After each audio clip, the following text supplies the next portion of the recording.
সরকার পালালো, পতিত স্বৈরাচার। জালেম সরকারের আমলে অনুমতি ছাড়া এ মাহফিল করতে তারা দিত না। রাষ্ট্রীয় সার্কুলারের মাধ্যমে এই বদ রছমকে তারা প্রাতিষ্ঠানিক রূপ দিয়েছিল যে কোরআনের মাহফিল করতে প্রশাসনের অনুমতি লাগবে। আমি আশ্চর্য হই, 92% মুসলমানের দেশে যদি আল্লাহর কথা বলতে অনুমতি লাগে, তাহলে ইন্ডিয়ার খবর কি? ওখানে তো মুসলমানরা বাকরুদ্ধ হয়ে থাকার কথা ছিল, ঠিক না? অথচ আপনি দেখেন ইন্ডিয়ার আসাম, কলকাতা, মেঘালয় সহ বাংলা ভাষাভাষী যে সমস্ত অঞ্চল আছে, সেখানে ওই দেশের আলেমরা তো নির্দ্বিধায়, নির্বিঘ্নে, নিশ্চিন্তে, নিঃসংকোচে মাহফিল করছেই। যে সমস্ত আলেমরা বাংলাদেশে মাহফিল করতে পারে না, তারাও ইন্ডিয়া গিয়ে মাহফিল করছে।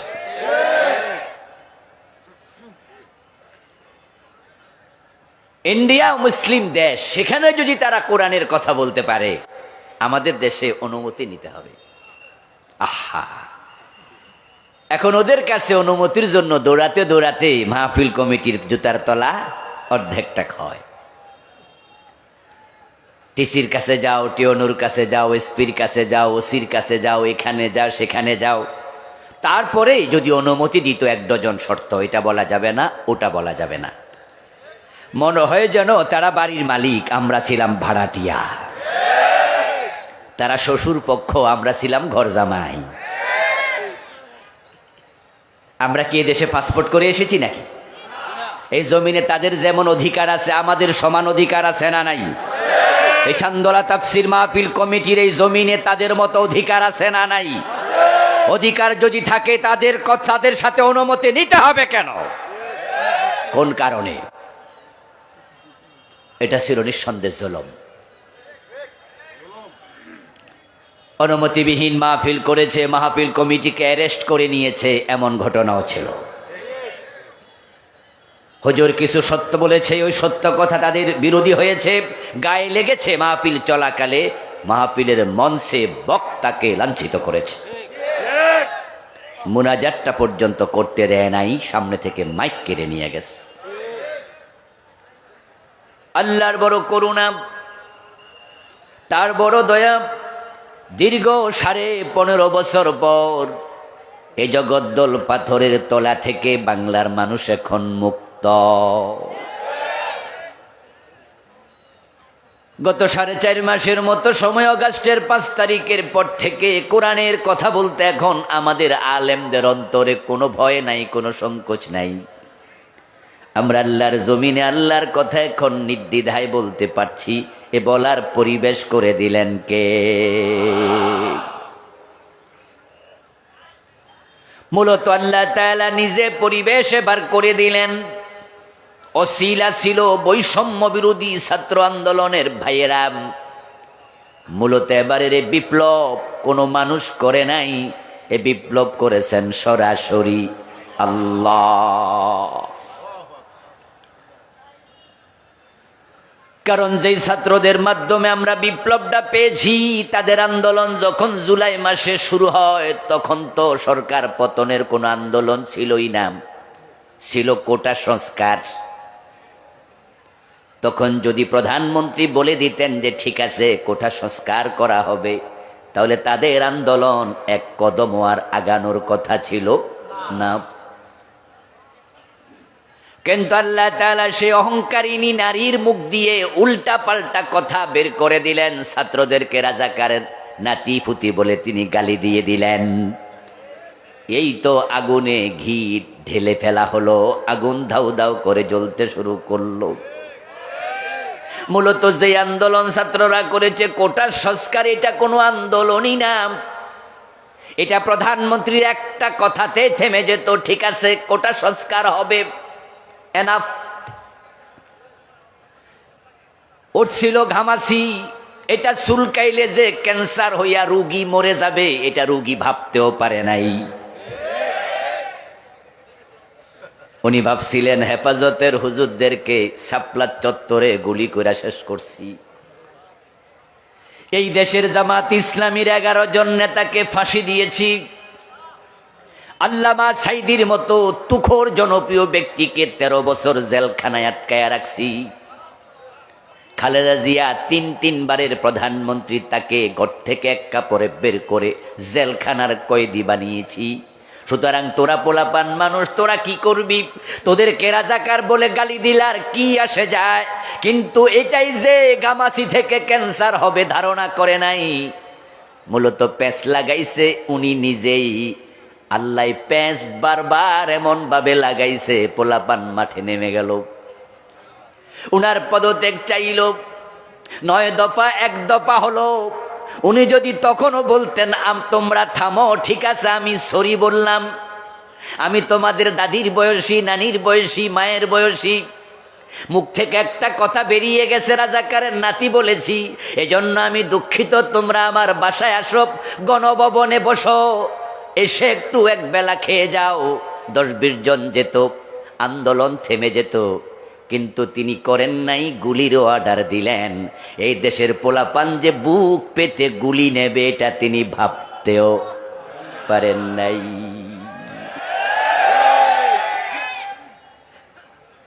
যেখানে আপনারা দেখেছেন অক্টোবরের 28 তারিখে, গত অক্টোবরের 28 তারিখে সামান্য কয়েকটা ককটেল ফোটার পরে বিএনপির বিশাল সমাবেশের লোকগুলো তছনছ হয়ে পালিয়ে গেল।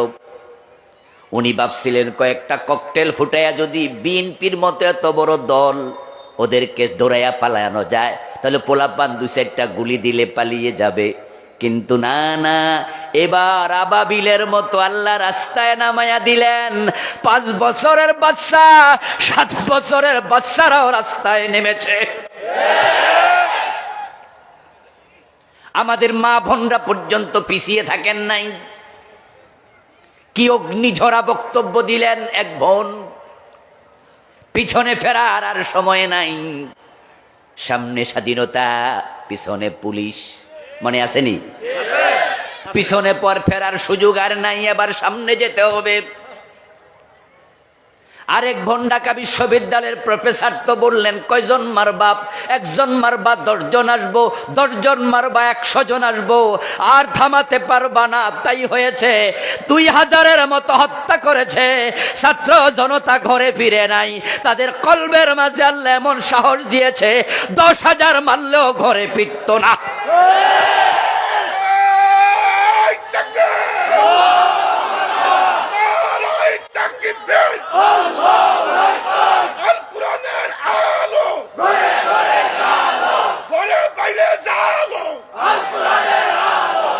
আমার প্রিয় ভাই, এরপরে এবার আসুন যে আল্লাহ যে বিপ্লবটা করলেন, আমি আল্লাহকে ধন্যবাদ দেওয়ার জন্য মূলত কথার পরিবেশটা বলছি। যদি ওরাই ক্ষমতা থাকতো, আজকের এখানেও মাহফিল হওয়ার কোনো সম্ভাবনাই ছিল না। হতো নাকি? হতো। ওরা যদি ক্ষমতা আরো 10 বছর থাকতো, 10 বছরেও আর হতো না। এটা বন্ধ করে দিয়েছে ওরা। আমার প্রিয় ভাইয়ারা, এখানে প্যান্ডেল হওয়ার পরে প্যান্ডেল করবে, রেডি করার পরও করতে দেয় নাই। আমরাও দাওয়াতি ছিলাম, মানা করছে, হুজুর আইসেন না, হবে না। তারা তামাম দেশের কোরআনওয়ালাদের কণ্ঠ চেপে ধরতে চেয়েছিল। আমার আল্লাহ জালেমদেরকে কখনো সফল হতে দেন না। ইন্নাহু লা ইউফলিহুজ জালিমুন। কোরআন মাজিদ আল্লাহ বলেন, নিশ্চয়ই জালেমরা কখনো সফল হবে না। আল্লাহর কথা আবারও প্রমাণিত হলো, এটা যে সত্য আমরা আগেও জানতাম, আমরা আগেও বিশ্বাস করেছি আল্লাহর কথা সত্য। আগে শুনেছি, আগে জেনেছি, এবার নিজের চোখে দেখেছি। ফেরাউন জালেম ছিল, ব্যর্থ হয়েছে, পানিতে ডুবে মরেছে। নমরুদ জালেম ছিল, ঠ্যাং ভাঙ্গা মশার আঘাতে জুতার বাড়ি খেয়ে মরেছে।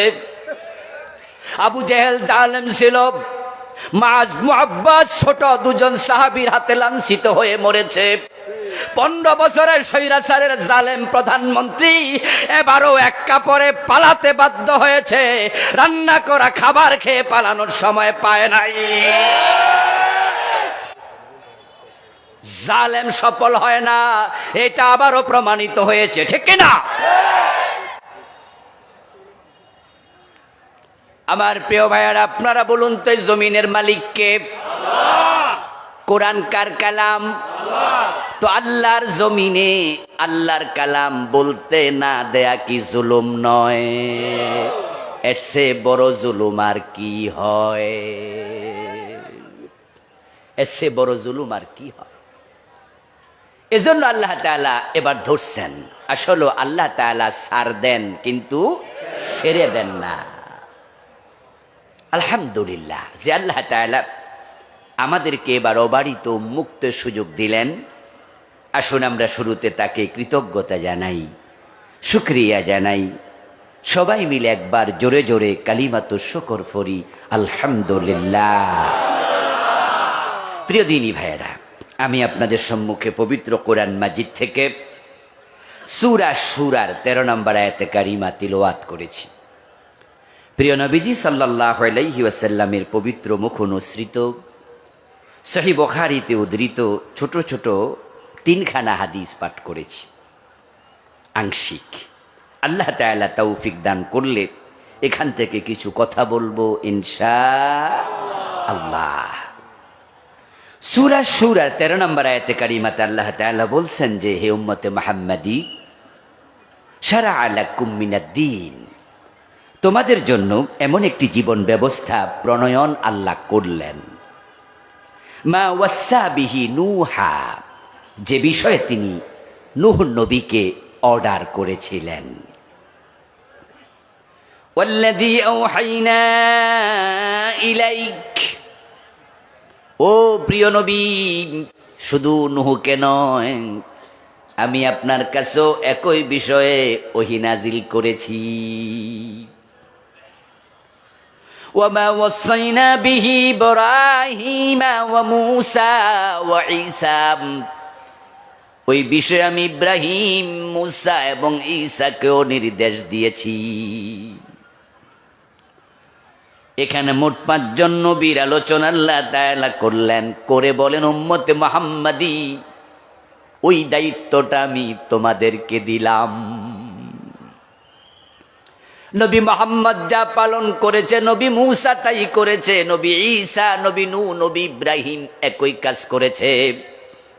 ওই কাজটা উম্মতে মুহাম্মাদি আল্লাহ তাআলা বলছেন তিনি তোমাদেরকে দিলেন, আমাদেরকে দিলেন।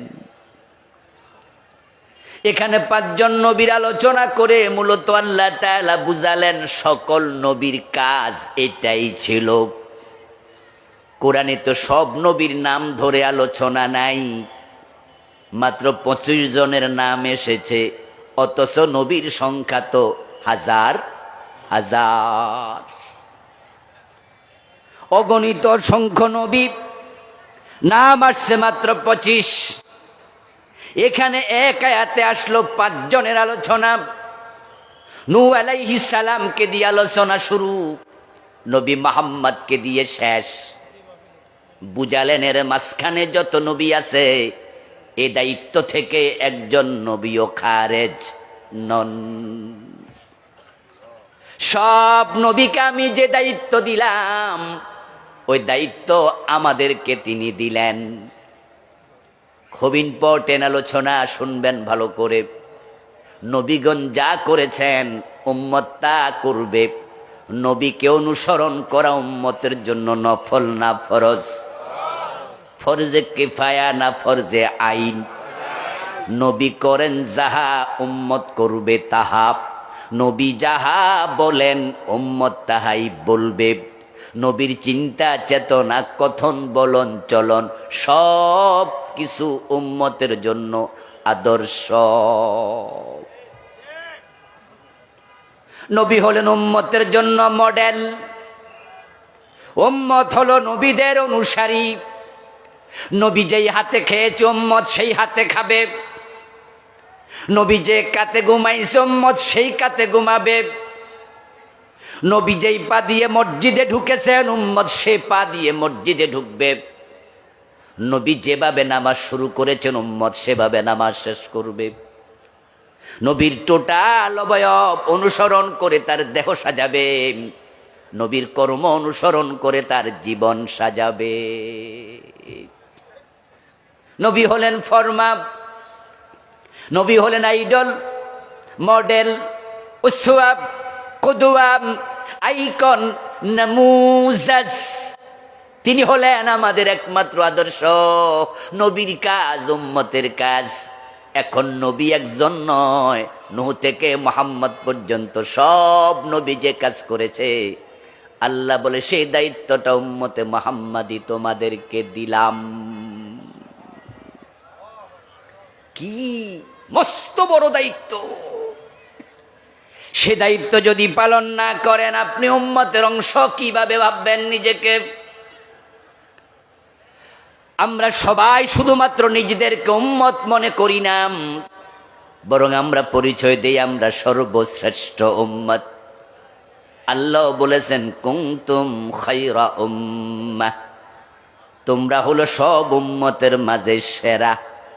ওয়াকাযালিকা জাআলনাকুম উম্মাতাও ওয়াসাতা, আল্লাহ বলে আমি তোমাদেরকে সব উম্মতের মাঝে সেরা বানাইছি। সুবহানাল্লাহ পড়েন। আমরা সবার মাঝে সেরা। সবার মাঝে যে সেরা, তার দায়িত্ব হবে সেরা, এটা তো স্বাভাবিক। যে বড় হয় তার দায়িত্ব বেশি হয়, আর দায়িত্ব পালনে যখন ব্যর্থ হয় সাজাটাও বেশি হয়।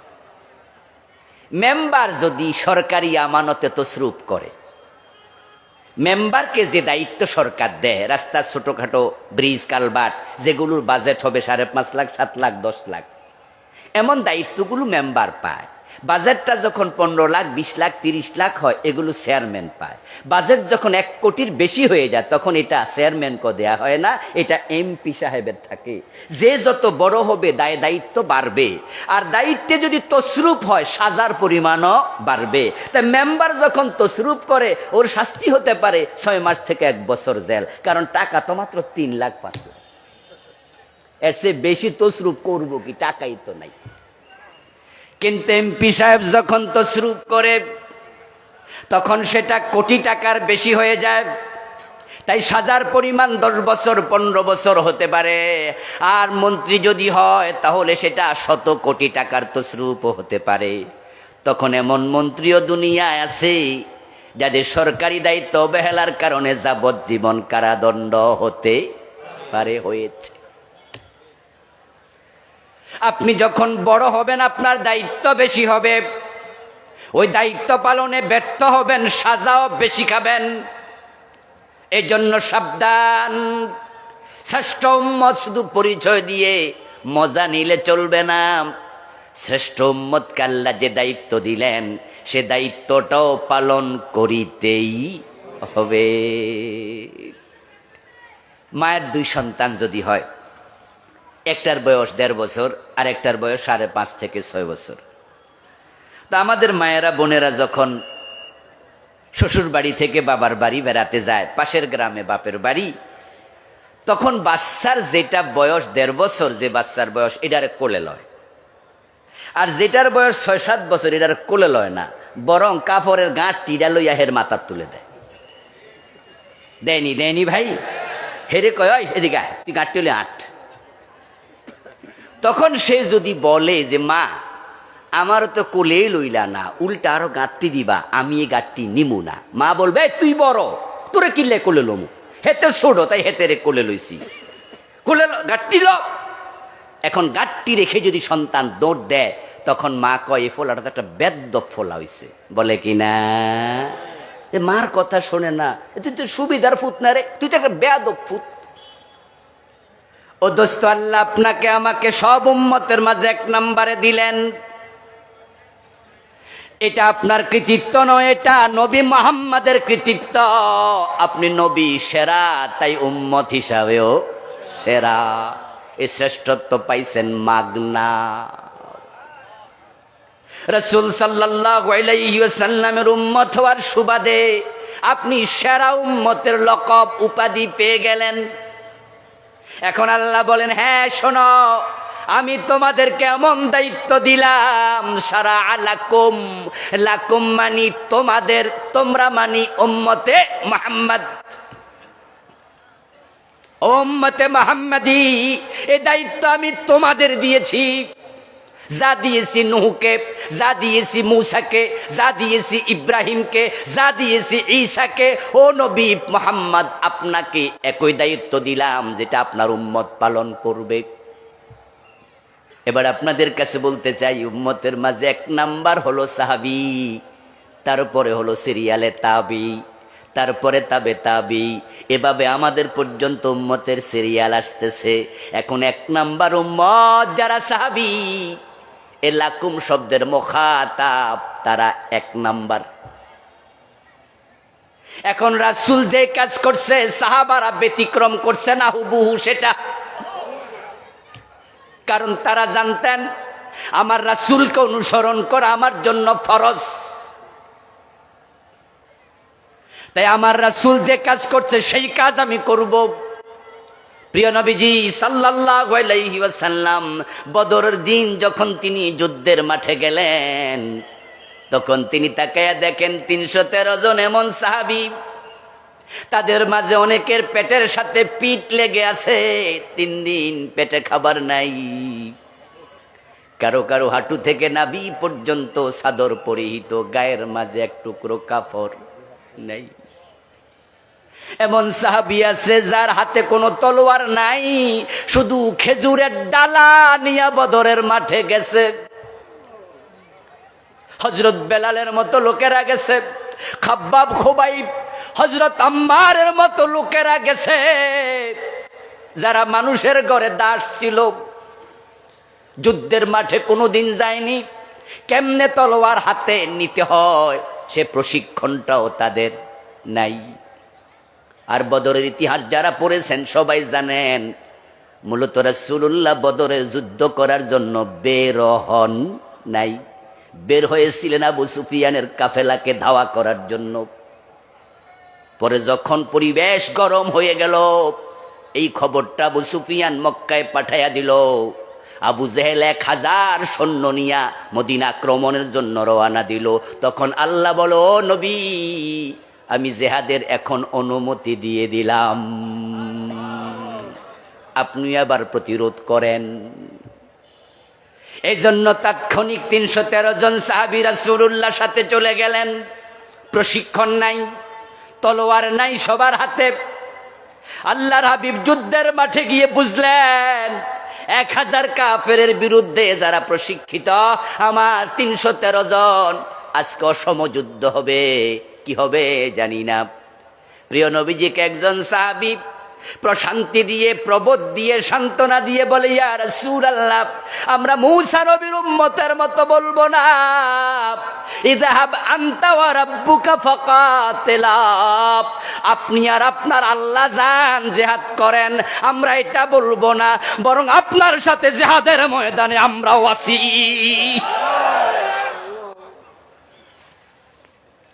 আমরা আপনার সামনে থাকবো, আপনার পিছনে থাকবো, আপনার ডানে থাকবো, আপনার বামে থাকবো। সুবহানাল্লাহ পড়েন।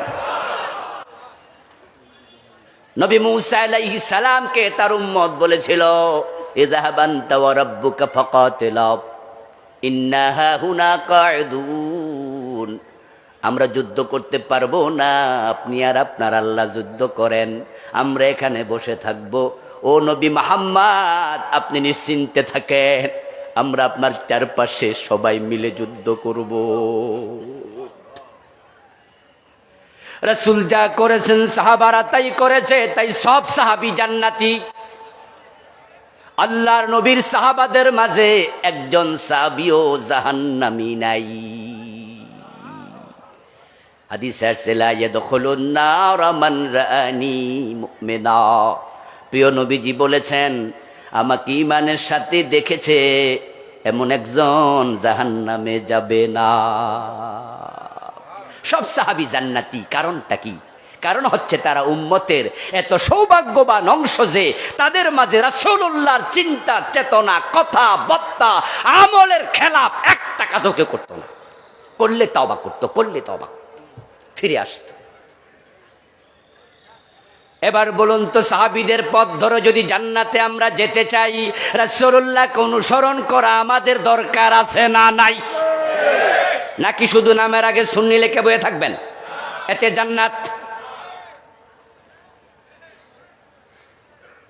যদি আপনি রাসূল সাল্লাল্লাহু আলাইহি ওয়াসাল্লামকে অনুসরণ না করেন, আপনি উম্মতি না।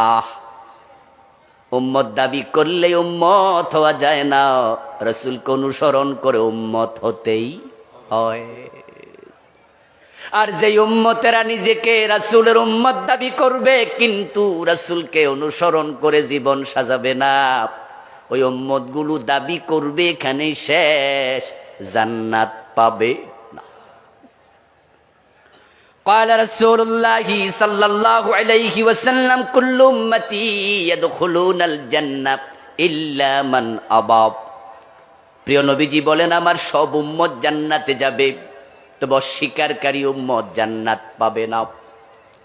কিলা ইয়া রাসূলুল্লাহি মান আবা, প্রশ্ন করা হলো, হে আল্লাহর নবী, অস্বীকারী উম্মত কে? রাসূল জবাব দিচ্ছেন, মান আতাআনি দাখালাল জান্নাতা ওয়া মান আসানি ফাকাদ আবা।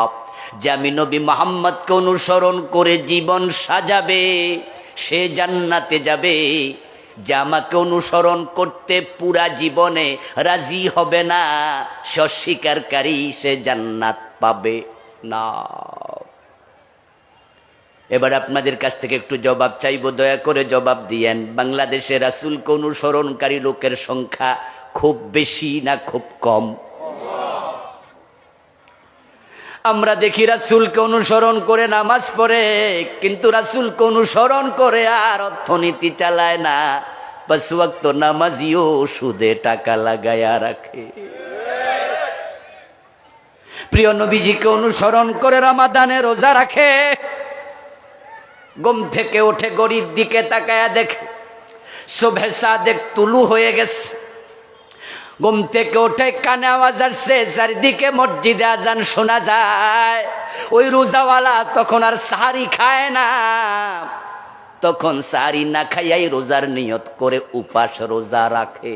কারণ সে জানে সুবহে সাদেকের পরে সাহারি খাওয়ার সুযোগ রাসূলের ইসলামে নাই। রাসূলকে অনুসরণ করে রোজা রাখে, পেটে যত ক্ষুধাই হোক না কেন সূর্য ডুবার আগে ইফতার করে না, বারবার হাতের ঘড়ির দিকে তাকায়, কয় মিনিট আছে, সূর্য ডোবার কয় মিনিট আছে, সামনে খাবার আছে খায় না, সামনে পানিও আছে, বুকে পিপাসা আছে, পান করে না।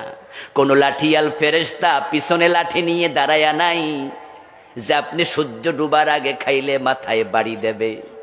আপনি কাউকে ভয় পান না, ঘরের দরজা লাগাইয়াও খান না, শুধু খান না একজন দেখছে তার ভয়ে, তিনি কে?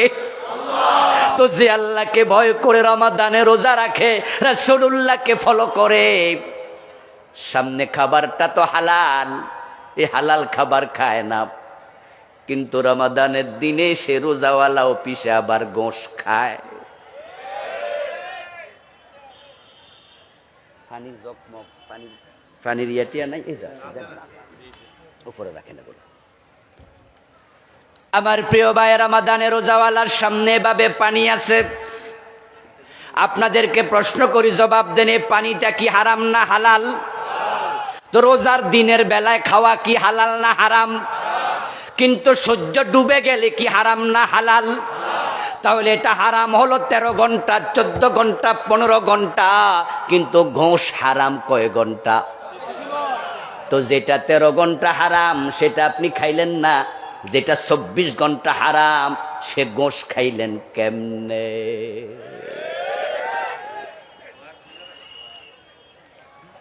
ও প্রিয় ভাইয়েরা, রাসূলকে অনুসরণকারী খুব কমে গেল। আজকের মাহফিল বোনের হক দেয় না। বাবা মরে গেছে 7 বছর 5 বছর আগে, মা মরে গেছে, বোনের জমিন আটকায়া রাখছে জোর কইরা। এমন ভাই আজকেও 2-4 জন এখানে আছে না নাই? তো রাসূলকে না মানলে তার মুখে দাড়ি কেন? রাসূলকে না মানলে তার মাথায় টুপি কেন? রাসূলকে ভালো না বাসলে আজকের মাহফিল উপস্থিত কেন? ভালোবাসে মানে তবে সে বড় সুবিধাবাদী। রাসূল মানে ততক্ষণ সুবিধা আছে। এই যে তুমি সুবিধা মতো রাসূলকে মানলা, আমার আগের ওয়াজিন হেফজু ভাই বলেছে, আমি আসতে আসতে শুনেছি আমাদের দেশে এমন নামাজি আছে নামাজও পড়ে, ধর্ম নিরপেক্ষ রাজনীতিও করে, ঠিক কিনা? নামাজ পড়ে, পুঁজিবাদী অর্থনীতি ফলো করে। মসজিদে হুজুর যখন আল্লাহর আইনের কথা বলে, আল্লাহর আইনে মসজিদ চলবে, সব মুসল্লি কয় জি। আল্লাহর আইনে মসজিদের নামাজ, রোজা, হজ, যাকাত সব চলবে, সব মুসল্লি কয় জি। এবার হুজুর কয় আল্লাহর আইনে সংসদ, গণভবন, বঙ্গভবন, আদালত চলবে। সাথে সাথে মুসল্লি দুভাগে বিভক্ত হবে, একদল কয় জি, আর একদল কয় হুজুর শুরু করছে রাজনীতি।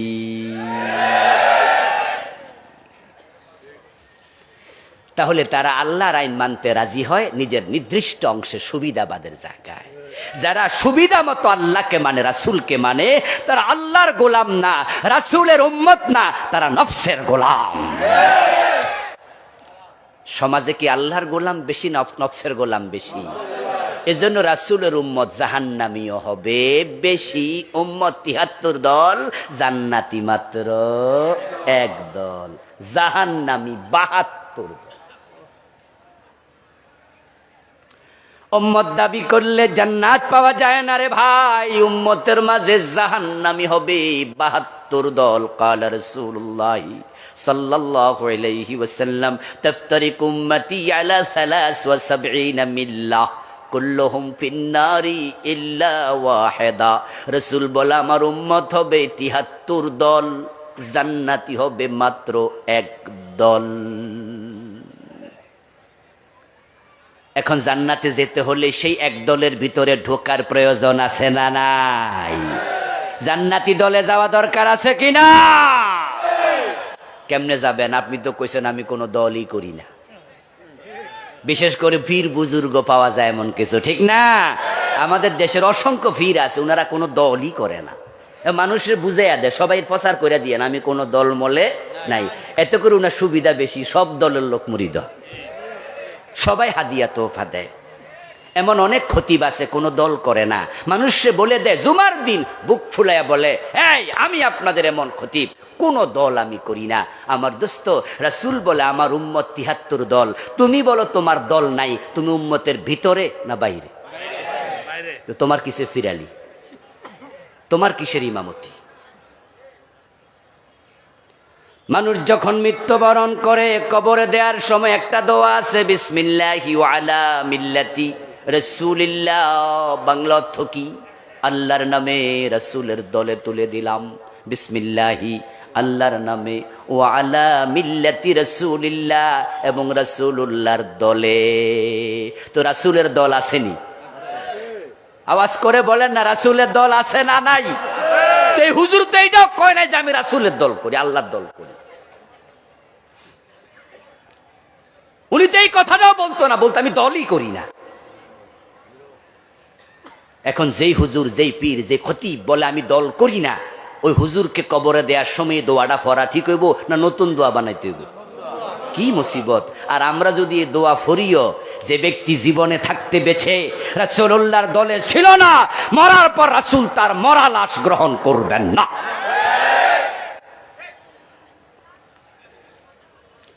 আমার প্রিয় ভাই, জান্নাতে যেতে চাইলে রাসূলকে অনুসরণ করুন।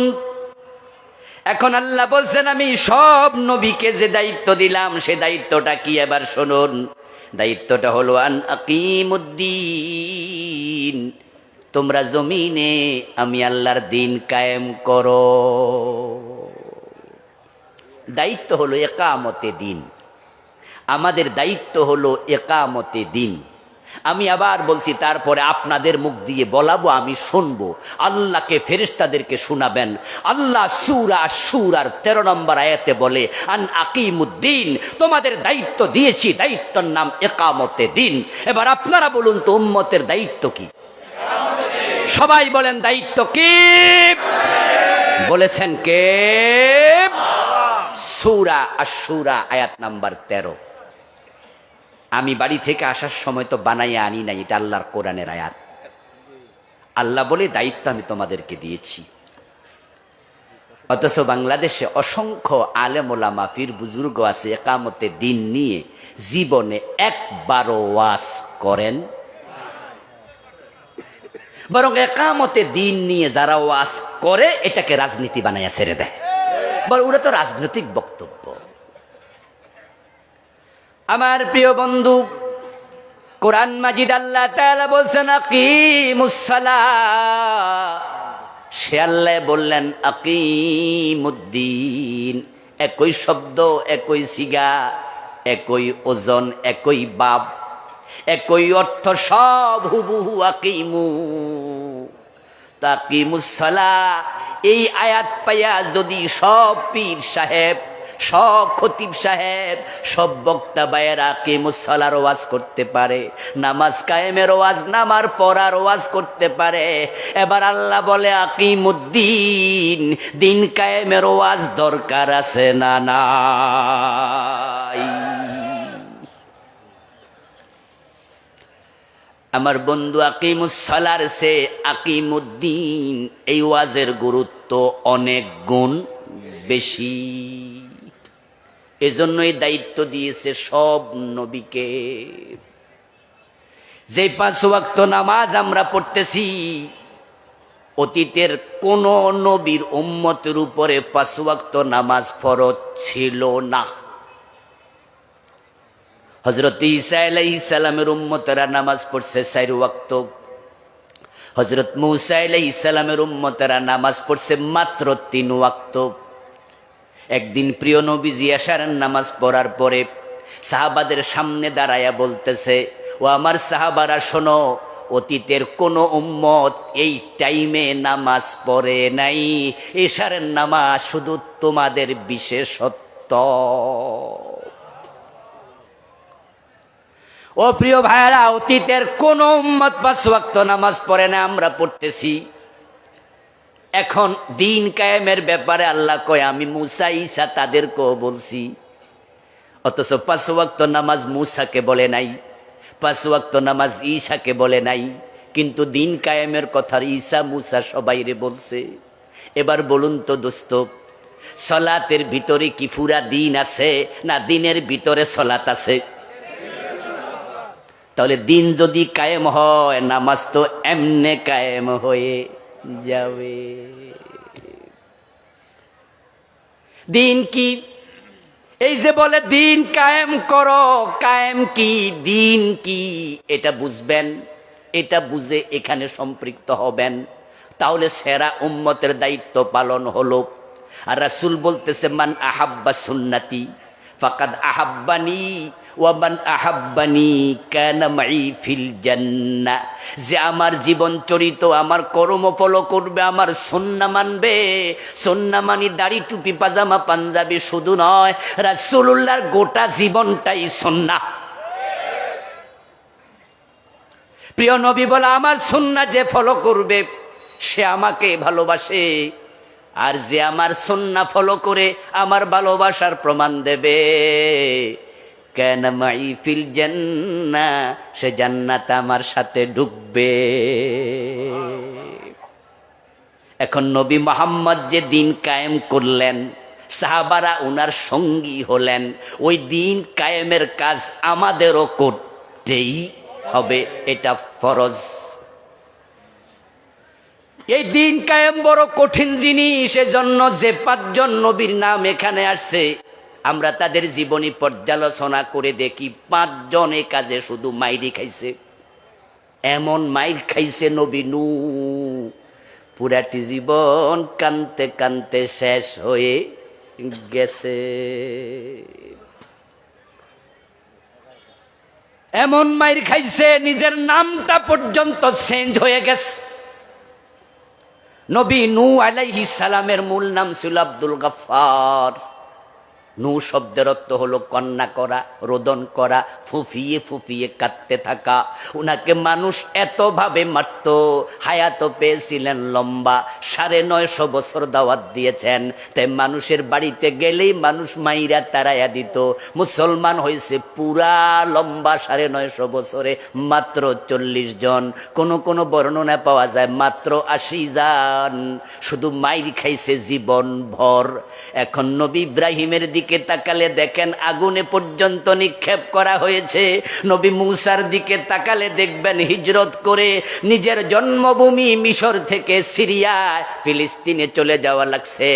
নবী ঈসার দিকে তাকালে দেখবেন শত্রু পরিবেষ্টিত অবস্থায় আল্লাহ আকাশে তুলে নিছে দিন কায়েমের কাজে। নবী মুহাম্মদের দিকে তাকালে দেখবেন দাঁত নাই। 3 বছর এমন জেলখানায় ছিলেন, খাবার পানি পর্যন্ত সাপ্লাই দেয় নাই। তায়েফের ময়দানে এমন মারা মারছে, আমার রাসূলের গায়ে একটা পশমের জায়গা বাকি থাকে নাই যেখানে রক্ত লাগে নাই।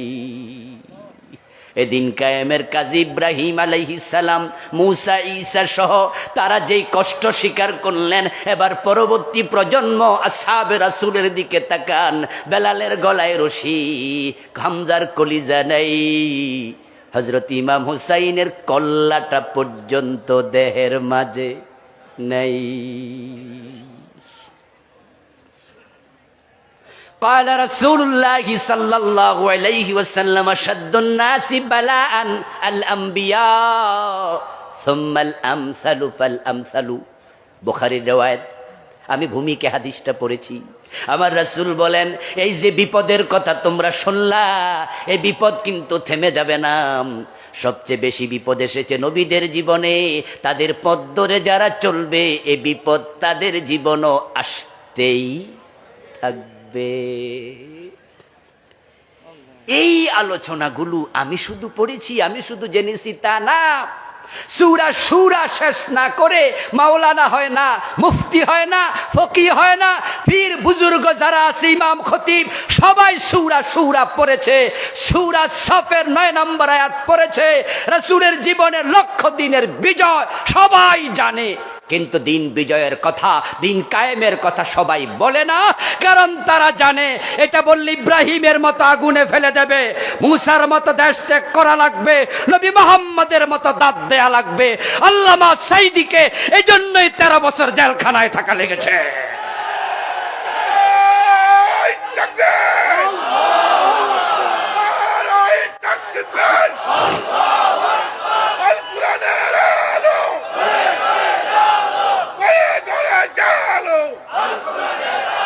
আমার প্রিয় ভাই, দিন কায়েম বড় কঠিন কাজ। কারণ দিন মানে তো ইসলাম। দিন মানে কি? আল্লাহর কাছে দিন আছে কয়টা? আলেম ওলামা ভাইয়েরা একটু বলুন না, দিন কয়টা? ওই দিনটার নাম কি? ইন্নাদ-দীনা ইনদাল্লাহিল ইসলাম। আল্লাহর কাছে দিন একটা, সেটা হলো ইসলাম। তাহলে দিন কায়েম করো মানে ইসলাম কায়েম করো। তাকিমুস-সালার ওয়াজ সব হুজুর করলো, আকিমুদ্দিনের ওয়াজ কেন করলো না? কারণ আমাদের আলেম ওলামারা, পীর বুজুর্গরা হিসাব করে দেখছে যে আকিমুস-সালাহ কইলে কেউ মাইরি খায় না। রোজার ওয়াজ করুক, নামাজের ওয়াজ করুক, বেনামাজি পর্যন্ত মাথা লাইরা কয় ওয়াজ ঠিক আছে, নামাজ পড়ি না এটা আমার দোষ। হুজুরের কোনো দোষ, ওয়াজ ঠিক। কিন্তু যেই দিন কায়েমের ওয়াজ করবেন তখন চালাক মানুষেরা বুঝালায় দিন যদি কায়েম হয় চুরি করলে হাত কাটা শুরু হবে, তাই চোরের গায়ে লাগিয়া যায়, আগুন জ্বলতে থাকে। দিন যদি কায়েম হয় মদ খেলে 80 বেদ দেয়া হবে, এলাকার মদের বিক্রেতারা মদের গ্রাহকেরা তারা ভাবে পিঠের চামড়া থাকবে না। দিন যদি কায়েম হয় সিনেমা হল বন্ধ হবে, সুদী ব্যাংক বন্ধ হবে, বেপর্দা বেহায়াপনা বন্ধ হবে, তারা আর মদের আসরে মেয়ে নিয়ে নাচতে পারবে না, দেশের টাকা চুরি করে কানাডায় বাড়ি বানাতে পারবে না। হাত কাটা শুরু হলে অসংখ্য নেতার হাত থাকবে না। তাই দিন কায়েমের কথা শুনলে তারা খেপে যায়, রাজাকার বলে গালি দেয়। আচ্ছা, নামাজের ওয়াজ করলে রাজাকার কয়? রোজার কথা কইলে রাজাকার কইছে কোনোদিন? তো নামাজের কথা কোরআনে আছে, এই ওয়াজ করলে রাজাকার কইল না। রোজার কথা কোরআনে আছে, রোজার ওয়াজ করলে কোনোদিন কয় নাই যে আমাদের হুজুর মনে রাজনীতি করে। হজের ওয়াজ করলে কোন মুসল্লি জীবনও ভাবে নাই এই হুজুর আজকে রাজনীতির ওয়াজ করছে। কিন্তু যেই দিন কায়েম বলছে তখন কানা ন্যাংরাও মাঝে মাঝে কয় হুজুর কিছু একটা বুঝাইতেছে, কেমন কেমন যেন লাগতেছে। আচ্ছা, আপনারাই বলুন তো, যেই কোরআনে আছে নামাজ, যেই কোরআনে আছে রোজা, দিন কায়েমের কথা তো সেই কোরআনে আছে, ঠিক কিনা? এই শয়তানিটা ঢুকাইলো কেডা? এই শয়তানি ঢুকাইছে ইংরেজরা। 190 বছর এই দেশের শাসন ব্যবস্থা তাদের হাতে ছিল। 1757 খ্রিস্টাব্দে পলাশির আম্র কাননে নবাব সিরাজউদ্দৌলার পতনের পর এই দেশের রাজনীতি, অর্থনীতির নিয়ন্ত্রণ সবটা ইংরেজদের হাতে চলে যায়। ইংরেজরা দেখলো যে এই দেশে তাদের শাসনের আগে রাষ্ট্র ক্ষমতা, মসজিদে যিনি ইমাম ছিলেন তিনি এলাকার নেতা ছিলেন, এখনো সৌদি আরবের বড় মসজিদের খতিব যিনি এলাকায় তিনি আবার বিচারও করে, ঠিক কিনা? আল্লাহর ঘর কাবার ইমামদের মাঝে 3-4 জন হাইকোর্টের বিচারক, সৌদি আরবে ইউনিভার্সিটির প্রফেসর, হাইকোর্টের বিচারপতি, মসজিদে নববীর 3-4 জন খতিব, হাইকোর্টের বিচারপতি। ইংরেজরা এসে দেখলো মসজিদের হুজুর যদি বিচারক হয়, এমপি হয়, মন্ত্রী হয়, তাহলে তো সমাজ থেকে ইসলাম সরানো যাবে না, কারণ তিনি মসজিদে ওয়াজ কইরা নামাজি বানাবে, আবার ন্যায় বিচার কইরা সমাজে ইসলামের প্রভাব বাড়াবে। তাই একটা কাজ করো, ইমামকে রাজনীতি থেকে সরায়া দাও, রাজনীতি করবে সাধারণ লোক, ইমাম শুধু মসজিদ চালাবে, দুইটা আলাদা করে দিয়েছে। তখন অবস্থা হলো সমাজি যারা হয় তারা নামাজি হয় না, নামাজি যারা হয় তারা সমাজি হয় না। ইমাম থেকে ইসলাম এবং বিচার আলাদা করলো, রাজনীতি আলাদা করলো, তখন থেকে মুসলমানের কপাল পুড়ে গেল। তাকিয়ে দেখেন হযরত ওমরের দিকে, মসজিদে নববীর ইমাম, অর্ধ দুনিয়ার প্রেসিডেন্ট। তাকিয়ে দেখেন আবু বকরের দিকে, মসজিদে নববীর ইমাম, অর্ধ দুনিয়ার প্রেসিডেন্ট। নবী মুহাম্মাদের দিকে তাকায়া দেখেন আমার রাসূল মসজিদে নববীর ইমাম, 10 বছর মদিনার প্রেসিডেন্ট। প্রেসিডেন্ট যিনি, ইমাম হবেন তিনি। হানাফি মাযহাবের ফতোয়া, জুমার নামাজ ফরজ হওয়ার জন্য রাষ্ট্রপ্রধান অথবা তার প্রতিনিধি থাকা লাগে। জুমার মসজিদের খতিব হবেন রাষ্ট্রপ্রধান অথবা তার প্রতিনিধি। রাষ্ট্রপ্রধান যিনি, দেশের সবচেয়ে বড় মসজিদের খতিব হবেন তিনি। এটা ছিল ইসলাম। কিন্তু বাংলাদেশে 190 বছরে তারা ধীরে ধীরে মন মগজ এমন ভাবে নষ্ট করে দিছে, এখন হুজুররা যদি রাজনীতির কথা বলে, সাধারণ মুসল্লিরা কয় হুজুর আপনার জন্য এটা মানায় না, এগুলো আপনার দরকার নাই। আপনাদের বিবারার সবচেয়ে বড় মসজিদের খতিব যদি জুমার দিন ঘোষণা করে যে আগামী বছর এলাকার চেয়ারম্যানের নির্বাচন আমি করব, আমাকে আপনারা ভোট দিয়েন, আমি যদি বিচারক হই এলাকায় ঘোষ থাকবে না, যদি আমাকে আপনারা চেয়ারম্যান বানান টিয়ারের গম, কাবিখার গম আমি খাবো না, আমি যদি হই এলাকার চেয়ারম্যান, ন্যায় বিচার প্রতিষ্ঠিত নিশ্চিত হবে, মানুষের অধিকার নিশ্চিত হবে। উনি যতই 30 মিনিট বুঝান, কিছু মুসল্লি মনে মনে কইব, হুজুর নিজের পায়ে কুড়াল মারলো, ইমামতিটাও বেশি দিন। জুমার পর পর হুজুরকে গিয়ে কামরায় বলবে, হুজুর এটা আপনার জন্য না, আপনি এ কাম কেন করতেছেন? বরং আপনি দাওয়াত খাবেন, নামাজ পড়াবেন, এটাই ঠিক আছে। চেয়ারম্যান তো হইব বাটফারা সিটার, গমসোরা সাইলসোর। হুজুর মানুষ, আপনি এগুলো কেন? যারা বলছে তারা কিন্তু দুশ্মন না, অনেকে হিতাকাঙ্ক্ষী। ও দোস্ত, এলাকার সাইলসোর গমসোর বাটফা সিটারকে যদি চেয়ারম্যানের জায়গায় রাখো, হুজুর তো 200 জনের ইমাম, 500 জনের ইমাম, তো ইমাম মুত্তাকি যদি হওয়া লাগে, এলাকার 15,000 লোকের 20,000 লোকের যে ইমাম হবে, সে আরো মুত্তাকি হওয়া দরকার আছে না নাই? তো সোরকে তোমরা নিজেরা চেয়ারম্যান বানাও কেন? এ চিন্তা ঢুকাইছে ইংরেজরা। রাসূলুল্লাহ সাল্লাল্লাহু আলাইহি ওয়াসাল্লাম দায়িত্ব দিলেন আমাদেরকে, আল্লাহ দিলেন দিন কায়েম করো, একামতে দিন আমাদের দায়িত্ব। এখন দিন কায়েম করতে গেলে কঠিন পরিস্থিতির মুখোমুখি হবেন, কারণ দিন যখন কায়েম হবে, যারাই অতীতে সুবিধাভোগী ছিল, চোর ছিল, ডাকাত ছিল, সিনেমা হলের মালিক ছিল, সুদী ব্যাংকের মালিক ছিল, দেশের টাকা লুট করেছিল, মদের ব্যবসা করেছিল, যত অনাচার অন্যায়ের সাথে ছিল, সবগুলো মানুষ আপনার বিরুদ্ধে দাঁড়াইয়া যাবে। বড় কঠিন কাজ এটা, বড় কঠিন কাজ। এই কাজগুলো যে কয়জন নবী করছে, ওই কয়জন নবী মাইর খাইছে। এখনই শক্ত ওয়াজ যে আজকে করতেছি, আপনাদেরকে এটা বুঝাতে চাচ্ছি, দিন কায়েম যদি আপনিও বোঝেন, তাহলে মাইর খাওয়ার জন্য আপনিও রেডি হন। কেন মাইর খাওয়ার জন্য রেডি হবেন? যে অতীত ইতিহাস বলে এই কাজে গেলে নবী পর্যন্ত রক্ত দিতে হয়েছে। আচ্ছা, ব্যাঙের কোনোদিন সর্দি হয়েছে? বরং বাংলায় প্রবাদ আছে, ব্যাঙের সর্দি। এটাকে আমরা কি প্রবাদ না কি জানি বলে, এটাকে বাগদারা। তা আমরা ব্র্যাকেটে লিখছি যে অসম্ভব, ব্যাঙের সর্দি হবে না, কারণ তার জন্ম কোথায়? পানিতে। তো বলে দুঃখ নিয়ে জন্ম যাদের, তাদের আবার দুঃখ কিসের?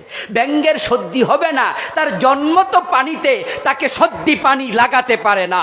আমরা যারা বুঝে শুনে একামতে দিনের রাস্তায় আসবো, এই রাস্তায় গেলে ইব্রাহিমের মতো আগুনে ফেলে দিবা, পড়তে রাজি হয়ে যাব। মুসার মতো দেশ থেকে তাড়াইয়া দিবা, হিজরত করতে রাজি হয়ে যাব। নবী মুহাম্মদের মতো দাঁত ভেঙে দিবা, দাঁত দিতে রাজি হয়ে যাব। নবী মুহাম্মদের মতো জেলে দিবা, জেল খাটতে রাজি হয়ে যাব। তাহলে তোমরা কোনোদিন ফাঁসির রশি দেখাইয়া একামতে দিনের কর্মীদের থামাতে পারবা না।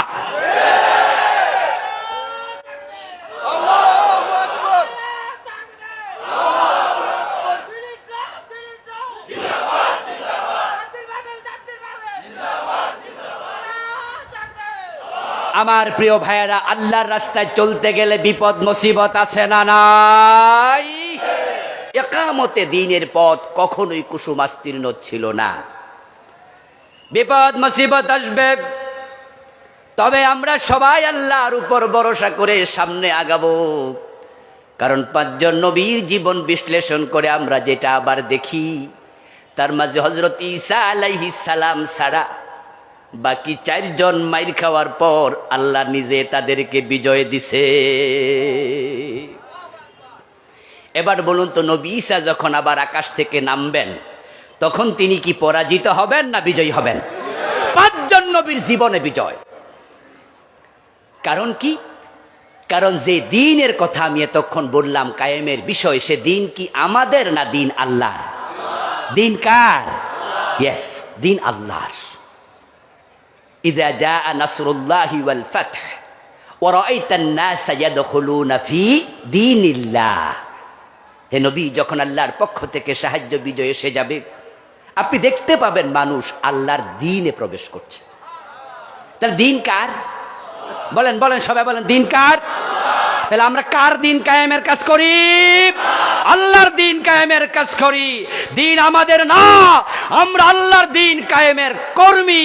এজন্য যখনই দিন কায়েমে বাধা আসে, আমাদের সে আল্লাহ নিজে প্রতিরোধে এগিয়ে আসে।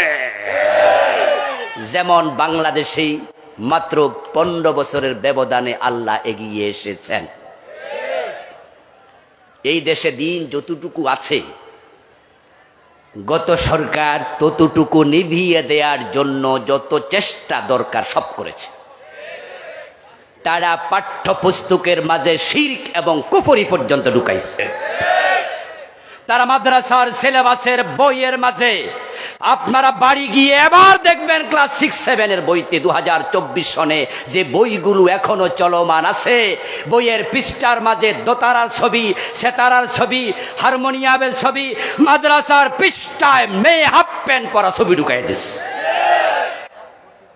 মাদ্রাসার এবার বইতে তারা মন্দিরের ছবি ঢুকাইছে।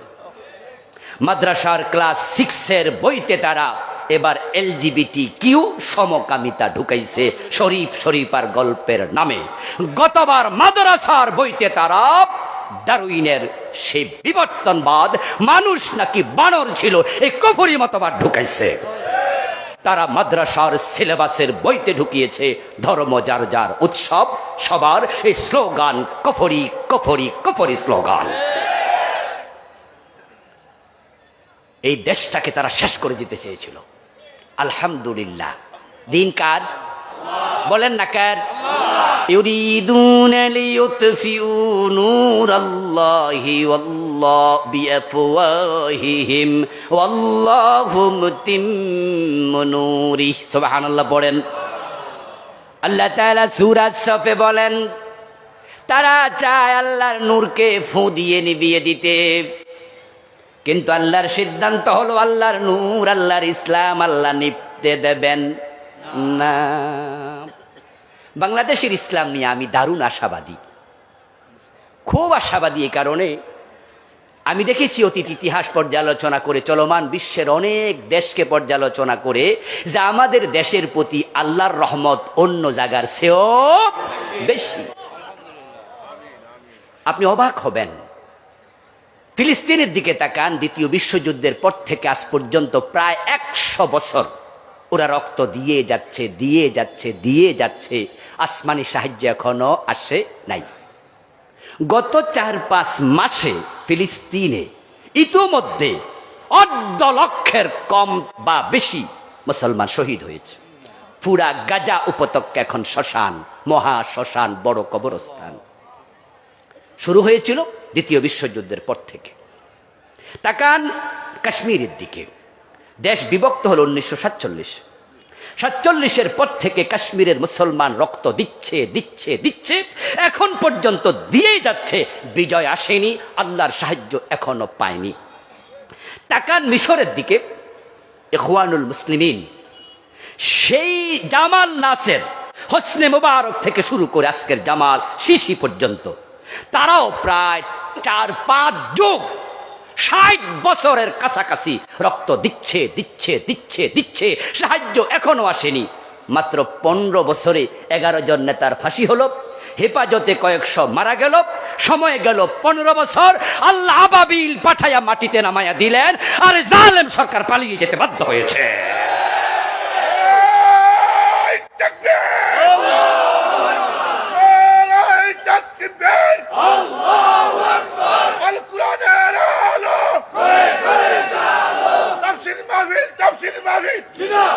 আমার প্রিয় ভাইয়েরা, আচ্ছা, আল্লাহ কি চাইলে এই দুঃসময় আরো লম্বা করতে পারতেন না? আমরা তো অনেকে হতাশ হয়েছি, বলছি যে আর মনে হয় কিছু হবে না। বিএনপির মতো দল ব্যর্থ হলো, আন্দোলন করতে পারছে না, বরং আন্দোলন যে জমছে না, জমবে কেমনে? নেতারা কোনো একটা সাংবাদিক সম্মেলনে বক্তৃতা দিয়ে বাড়ি যাওয়ার আগে পুলিশ জায়গা, ঠিক না ভাই, ঠিক না? দেখা যাচ্ছে যে বাড়ি যাইতে পারতেছে না, ঘরে যাইতে পারছে না, jail jail jail jail jail, কত আর রাস্তায় দাঁড়িয়ে থাকবে? বউ বাচ্চা তো সবারই আছে।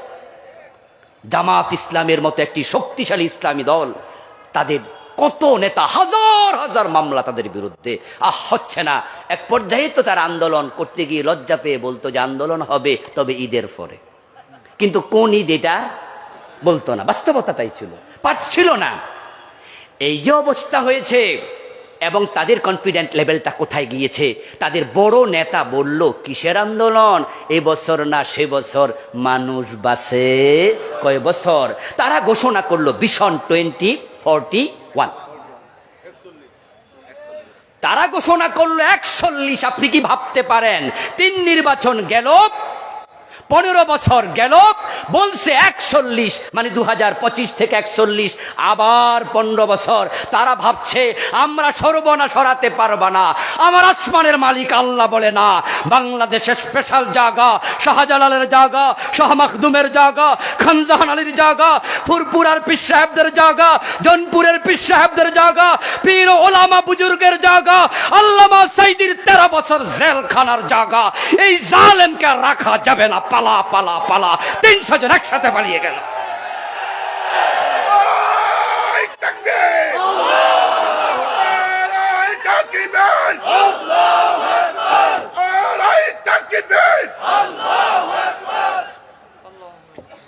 কেন এমনটা হলো?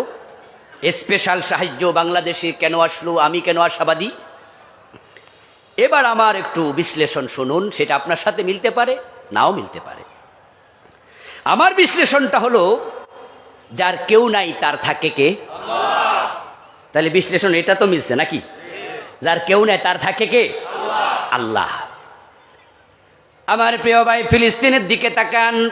চারপাশের সবগুলো রাষ্ট্র মুসলমান, তারা চাইলে কিন্তু সাহায্য করতে পারত।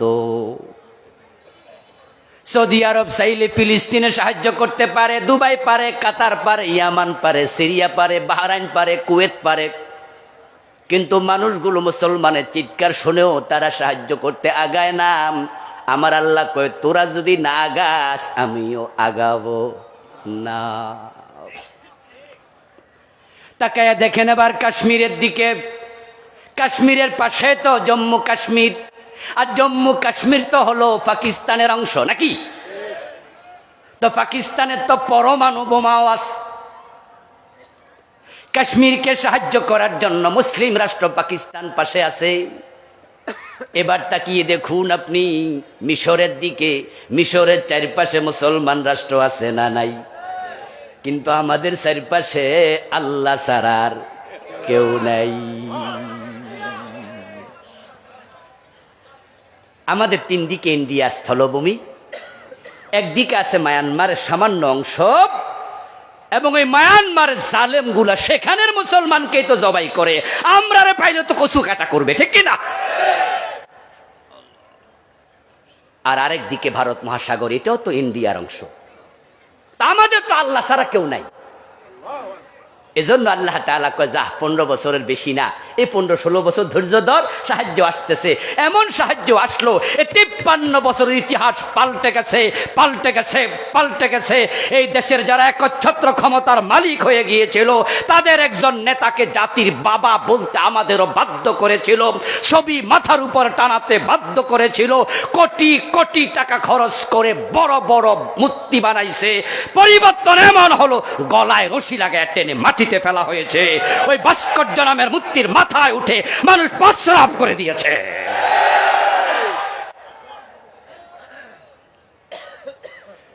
আপনারা দেখেছেন যে বর্তমান যে সংবিধান, তার অনেকগুলো ধারা ইতোমধ্যে মুলতবি। এটা আমাদের জন্য আশার বাণী শোনায়। প্রধানমন্ত্রী যেহেতু তিনি পালিয়ে গেছেন, তাই তার সাথে সংশ্লিষ্ট সংবিধানের যতগুলো ধারা আছে, অনুচ্ছেদ আছে, সবগুলো নিজে নিজে মুলতবি হয়ে গেছে, কারণ তিনি যেহেতু পালিয়ে গেছেন। মন্ত্রী পরিষদের সাথে সম্পৃক্ত সবগুলো ধারা মুলতবি, কারণ মন্ত্রীরাও নিজ দায়িত্বে পালাইছে। 300 এমপি, তাদের সাথে সংশ্লিষ্ট সবগুলো ধারা নিজে নিজে মুলতবি, কারণ 300 এমপি নিজ থেকে পালাইছে। একজন তো দাড়ি মারি কামাইয়া পালাইতে চাইছে, তাও পারে নাই। বেজ্জতি কারে কয়? আল্লাহ চাইলে কি না পারে? যারা মানুষের বেজ্জতি করতো আল্লাহ তাদেরকে বেজ্জতি করছে, ঠিক কিনা? বিচারপতি কালামানিক কিভাবে মানুষকে হেয় করতো, কিভাবে করতো, অবাক। আল্লামা সাইদির মুখের দিকে তাকিয়ে সে এজলাসে বসে গালি দিয়েছে, গালি।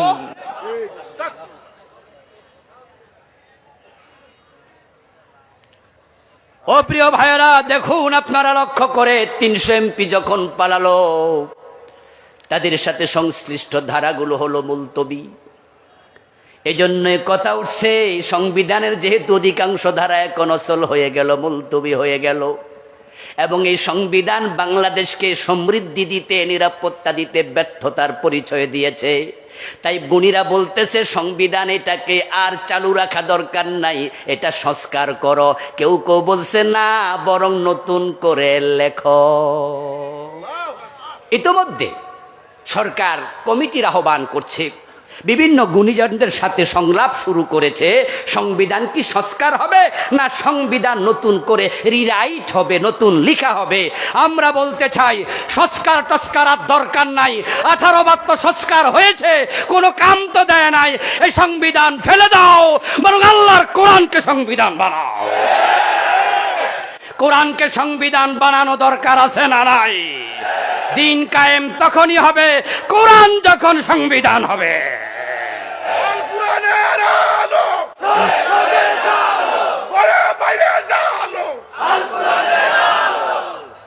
আমার প্রিয় ভাইরা, রাসূলুল্লাহর উপরে আল্লাহ দায়িত্ব দিলেন যে আপনি দিনের বিজয় করুন, দিন কায়েম করুন। আমার রাসূল মক্কায় 13টা বছর চেষ্টা করলেন। মক্কায় কি দিন কায়েম করতে পেরেছিলেন? পারেননি। কারণটা কি ছিল? প্রিয় ভাইয়েরা শুনুন, রাসূলের নবুয়তের বয়স 23। মক্কায় কাটালেন 13, মদিনায় কাটালেন 10। 3 বছর কোথায় বেশি? মক্কায় বেশি। কিন্তু দিনের বিজয় মক্কায় হয় নাই। 3 বছর বেশি হইলে লাভ কি? এ কোরআনে মোট সূরার সংখ্যা 114। তার মাঝে মক্কায় নাজিল হইছে 86, মদিনায় নাজিল হইছে মাত্র 28। মক্কায় 3 বছর সময়ও বেশি, মক্কায় নাজিল হওয়ার সূরা সংখ্যাও বেশি। 4 খলিফার জন্মস্থান মক্কায়। আল আশারা আল মুবাশশারা 10 জনের জন্মস্থান মক্কায়। কিন্তু দিন বিজয় হলো মদিনায়। কারণ শুধু একটা, মক্কার সংসদ দারুন নাদওয়াতে আবু জেহেলরা প্রিয় নবীকে কোরআন নিয়ে ঢুকতে দেয় নাই। যখন রাসূল কোরআন নিয়ে সংসদে ঢুকতে পারেননি, দিন বিজয় হয়নি। দিন বিজয় তখন হবে দিনের আইনগুলো যখন সমাজে কার্যকর হবে। আজকের এই মাহফিলে হাজার হাজার লোক আপনারা উপস্থিত। বলুন তো, আমরা সবাই মিলে চিৎকার দিয়ে যদি বলি যে আগামী মাস থেকে চোরের হাত কাটতেই হবে, আপনারাও বললেন জি কাটতেই হবে, আদৌ কি চোরের হাত কাটা শুরু হবে? কিন্তু সংসদে যদি 151 জন বলতো, ঠিক না? ঠিক না? আচ্ছা, আপনারা এখানে যারা আছেন, আপনারা কি নামাজ কায়েমের বিপক্ষে না পক্ষে? আজান হলে দোকান বন্ধ হোক, এটা কি আপনারা চান? এই যে চাইলেন, আগামীকাল থেকে হবে। কিন্তু 151 জন এমপি চাইলে, একবার বললে হ্যাঁ হয়ে যাবে। চোর ধরে হাত কাটা হোক, এটা কি আপনারা চান না? এ দেশটা সোনার বাংলা হোক, আপনারা চান কি না? হয়ে যেত, হয়ে যাবে। কোরআনকে বিজয় করে দাও, কোরআন কায়েম করো, দিন কায়েম করো। সোনার বাংলা হতে 2 যুগ লাগবে না, লাগবে না। আমি যদি আল্লাহর কসম করেও বলি, আমার আশা করি কসম ভাঙবে না। কারণ পৃথিবীর অনেকগুলো দেশ আল্লাহ আমাকে সফরের সুযোগ দিয়েছে। ইউরোপ, আপনার আমেরিকা সহ আরব বিশ্বের তো অনেকগুলোই দেখলাম। আলহামদুলিল্লাহ তাআলা। আমি দেখেছি পৃথিবীর উন্নত বিশ্বের মাঝে এমন দেশ আছে যেই দেশে 4 মাস বরফ ঢাকা থাকে, 3 মাস 5 মাস দুনিয়ার লোকেরা কিচ্ছু ফল ফসল পায় না। তারা উন্নত হলো কেমনে? মালয়েশিয়া স্বাধীন হলো আমাদের মাত্র 10 থেকে 12 বছর আগে। তাদের দেশে আমি গিয়েছি অনেক আগে, সম্ভবত 2008-এ, আজ থেকে অনেক বছর আগে। সেখানে আমি গিয়ে দেখি 50 তলা বিল্ডিং এর তখনই অভাব নাই। টুইন টাওয়ারের পাশে দাঁড়িয়ে ছাদ দেখার শখ হলো যে কত উঁচু, একটু মজা করে দেখব। একজন বলে ভাই টুপি হাতে নেন না, পইরা গেলে টুপির বেজ্জতি হবে। এত উঁচু দেখতে, মাথায় হাত টুপি নেওয়া লাগে হাতে। এত 50 তলা বিল্ডিং বানিয়েছে মাহাতির মোহাম্মদ মালয়েশিয়াতে। তাদের আবহাওয়া আমাদের কাছাকাছি, তাদের খনিজ সম্পদ আমাদের কাছাকাছি। তো তারা আগাইতে পারলো, বাংলাদেশে 53 বছরে 50 তলা একটা বিল্ডিং বানানোর সামর্থ্য এই রাষ্ট্রের হয় নাই। কারণটা কি? 10 লাখ টাকা ব্যাংকে চেক দিলে ফিরাইয়া দেয়, বলে টাকা নাই। কারণটা কি? তারা মাহাতিরের মতো সৎ নেতা পেয়েছে, আর আমরা পেয়েছি চোর এবং বাটপার। যে নেত্রী নিজে বলে কি না উনার বাড়ির ফিয়ন 400 কোটি টাকা মালিক। আমার প্রিয় ভাই, আপনাদের বিবেকের কাছে বলছি, এই 400 কোটি টাকা কি চাকরি করে কামাইছে? তো কার টাকা সে চুরি করলো? কানাডাতে নাকি বেগম পাড়া আছে। তো এটা শুনে আমি ভাবছি বাংলাদেশি কোনো মহিলা হয়তো ওখানে গিয়ে প্রথমে বাড়ি বানাইছে, ওই পাড়া নামকরণ বেগম পাড়া হয়েছে, হতেও পারে। পরে শুনি না, আমাদের অফিসারদের বউয়ের নামে কিনছে সবাই, এজন্য বেগম পাড়া। সরকার ধরলে অফিসাররা বলবে না না, আমরা তো সৎ মানুষ, টাকা নাই, আমার বউয়ের আছে। এস আলম ইসলামী ব্যাংকের 18টি শাখা থেকে টাকা পাচার করেছে 80,000 কোটি। আপনাদের কাছে আমার জানা প্রশ্ন, দয়া করে বলুন তো ইসলামী ব্যাংকে রিকশাওয়ালার অ্যাকাউন্ট আছে না নাই? নিজের মেয়েকে বিয়ে দেওয়ার মানুষে ভিক্ষা করে টাকা জমায়া মাসে 1000 টাকা রাখে, এমন ফকিন্নির অ্যাকাউন্ট আছে না নাই? তো 80,000 কোটি টাকা কার টাকা নিল? কার টাকা? এবার একটু বুদ্ধিমান ভাইয়েরা বলুন তো, এসালম নিচে, এসালম একাই নিচে না সাথে অন্যদের হাতও ছিল? এর সাথে সাবেক অর্থমন্ত্রী জড়িত, এর সাথে সাবেক প্রধানমন্ত্রী জড়িত। আমরা বর্তমান গভর্নমেন্টকে বলবো, দেশের টাকা দেশে ফিরিয়ে আনো এবং ধরে ধরে তাদের হাত কাটার জন্য চোরের হাত কাটার আইন করো, তারের মতো সোজা হয়ে যাবে।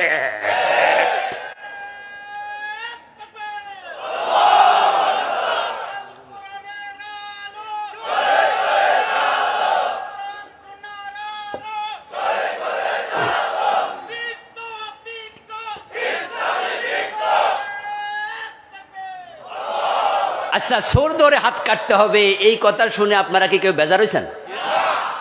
কেন বেজার হবেন? আপনি তো আর শোন না। কিন্তু কিছু লোক বেজার হয়, তারা বলে হুজুররাই শক্ত ওয়াজ করে কেন, এবং অতি মানবিক হয়, বলে সুর যদি ধরে হাত কেটে দেন বেটা ভাত খাইব কি দিয়া? আমি তখন বলি ঘটনা কি? হাত কাটবে সোরের, টেনশন করে নেতা, ঘটনা কি? তখন আবার বুঝি কারণ আছে, ঘরে গিয়ে আয়নার সামনে দাঁড়ালে আয়নার ভিতরে চোর দেখতে পায়। আমার প্রিয় ভাই, 2021-এ আমেরিকায় গেলাম, 10 দিন ছিলাম। শীতকাল আসছিল, নভেম্বর মাস চলছিল।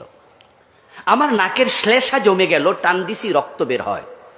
প্রচন্ড শীতে আমি বারবার বলছি, আল্লাহ 10 দিন তাড়াতাড়ি শেষ করো, এত শীত আমার সহ্য হচ্ছে না। আমার বাংলাদেশি এক ভাইকে জিজ্ঞাসা করলাম, আপনারা সহ্য করেন কেমনে? বলে হুজুর শীত তো এখনো আসেই নাই, আসবে তো ডিসেম্বরে, যখন 2.5 থেকে 3 ফিট আমাদের বাসার সামনে বরফ জমবে, আমাদের গাড়িগুলো বরফের নিচে চাপা পড়ে যাবে। এমনও ঘটনা ঘটে যে দরজা মিউনিসিপ্যালিটির লোকেরা এসে কুড়াল দিয়া ধাক্কাইয়া বরফ গলায়া আমাদের বের করে। এ গাছপালার একটা পাতা থাকবে না। 3 থেকে 3.5 মাস, 4 মাস পুরা দেশের অধিকাংশ অঙ্গরাজ্য ফল ফসল নাই। আমি অবাক হলাম, বলে কি রে, এরপরও তোমরা পৃথিবীর সেরা ধনী, আর আমার বাংলাদেশে 12 মাস ফল হয়, ফসল হয়, এরপর আমাদের তলা নাই, তলাবিহীন ঝুড়ি। তোমরা আগালে আমরা কেন পিছালাম? এই তো সোনার বাংলাদেশ, এমন দেশটি কোথাও খুঁজে পাবে না কো তুমি। সকল দেশের রানী সে যে আমার জন্মভূমি, জানি না কে লিখেছে। তার কি থেকে আসলাম, তুরস্কে গিয়ে দেখি তাদের ঘরের ছাদগুলো সব এরকম। আপনারা গুগলে দেখবেন, তুরস্ক লিখে দেবেন, বাড়িঘর আসবে, সব ছাদ এরকম কারাপ করা। আমি জিজ্ঞাসা করলাম যে ভাই কেন, আমাদের দেশে প্লাট, তোমাদের দেশে কার্ভ। বলল হুজুর, বরফ যখন ৩-৪ মাস জমতে থাকে, এমন জমে শীত চলে যাওয়ার পরে কার্ভ হওয়াতে সূর্যের আলোতে তাড়াতাড়ি গলে।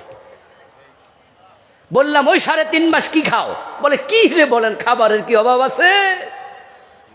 ৩.৫ মাস ফল নাই, ফসল নাই, খাবারের অভাব নাই, সরকার ভর্তুকি দিচ্ছে, পৃথিবীর অন্য দেশ থেকে কিনে এনে মানুষকে খাওয়াচ্ছে, আর আমার দেশে আম খেয়ে তার আপনার বিচিটা ফেলে দেন, তারপরে 2 দিন পরে 5 দিন পরে আস্তে করে দেখবেন যে গাছ উঠতেছে, 2 বছর পরে নিজে নিজে ফসল হয়, পচা লাউ ফেলে দেয় রাস্তার পাশে, পাখি এসে ওই লাউয়ের দানা খায়, পায়খানা করলে সেখান থেকে নিজে নিজে গাছ হয়ে লাউ ধরে। সৌদি আরবে, দুবাইতে, কাতারে গাছতলায় তাকাবেন, পাইপলাইন দেখা যায়, সকালে পানি দেয়, সন্ধ্যায় পানি দেয়, একটা গাছ বাঁচাতে 1000 লক্ষ টাকা খরচ হয়। আর আমার দেশ সুজলা সফলা, শস্য শ্যামলা, সোনার বাংলা, তারা গেল, আমরা পিছালাম শুধুমাত্র চোর চোর চোরগুলার কারণে।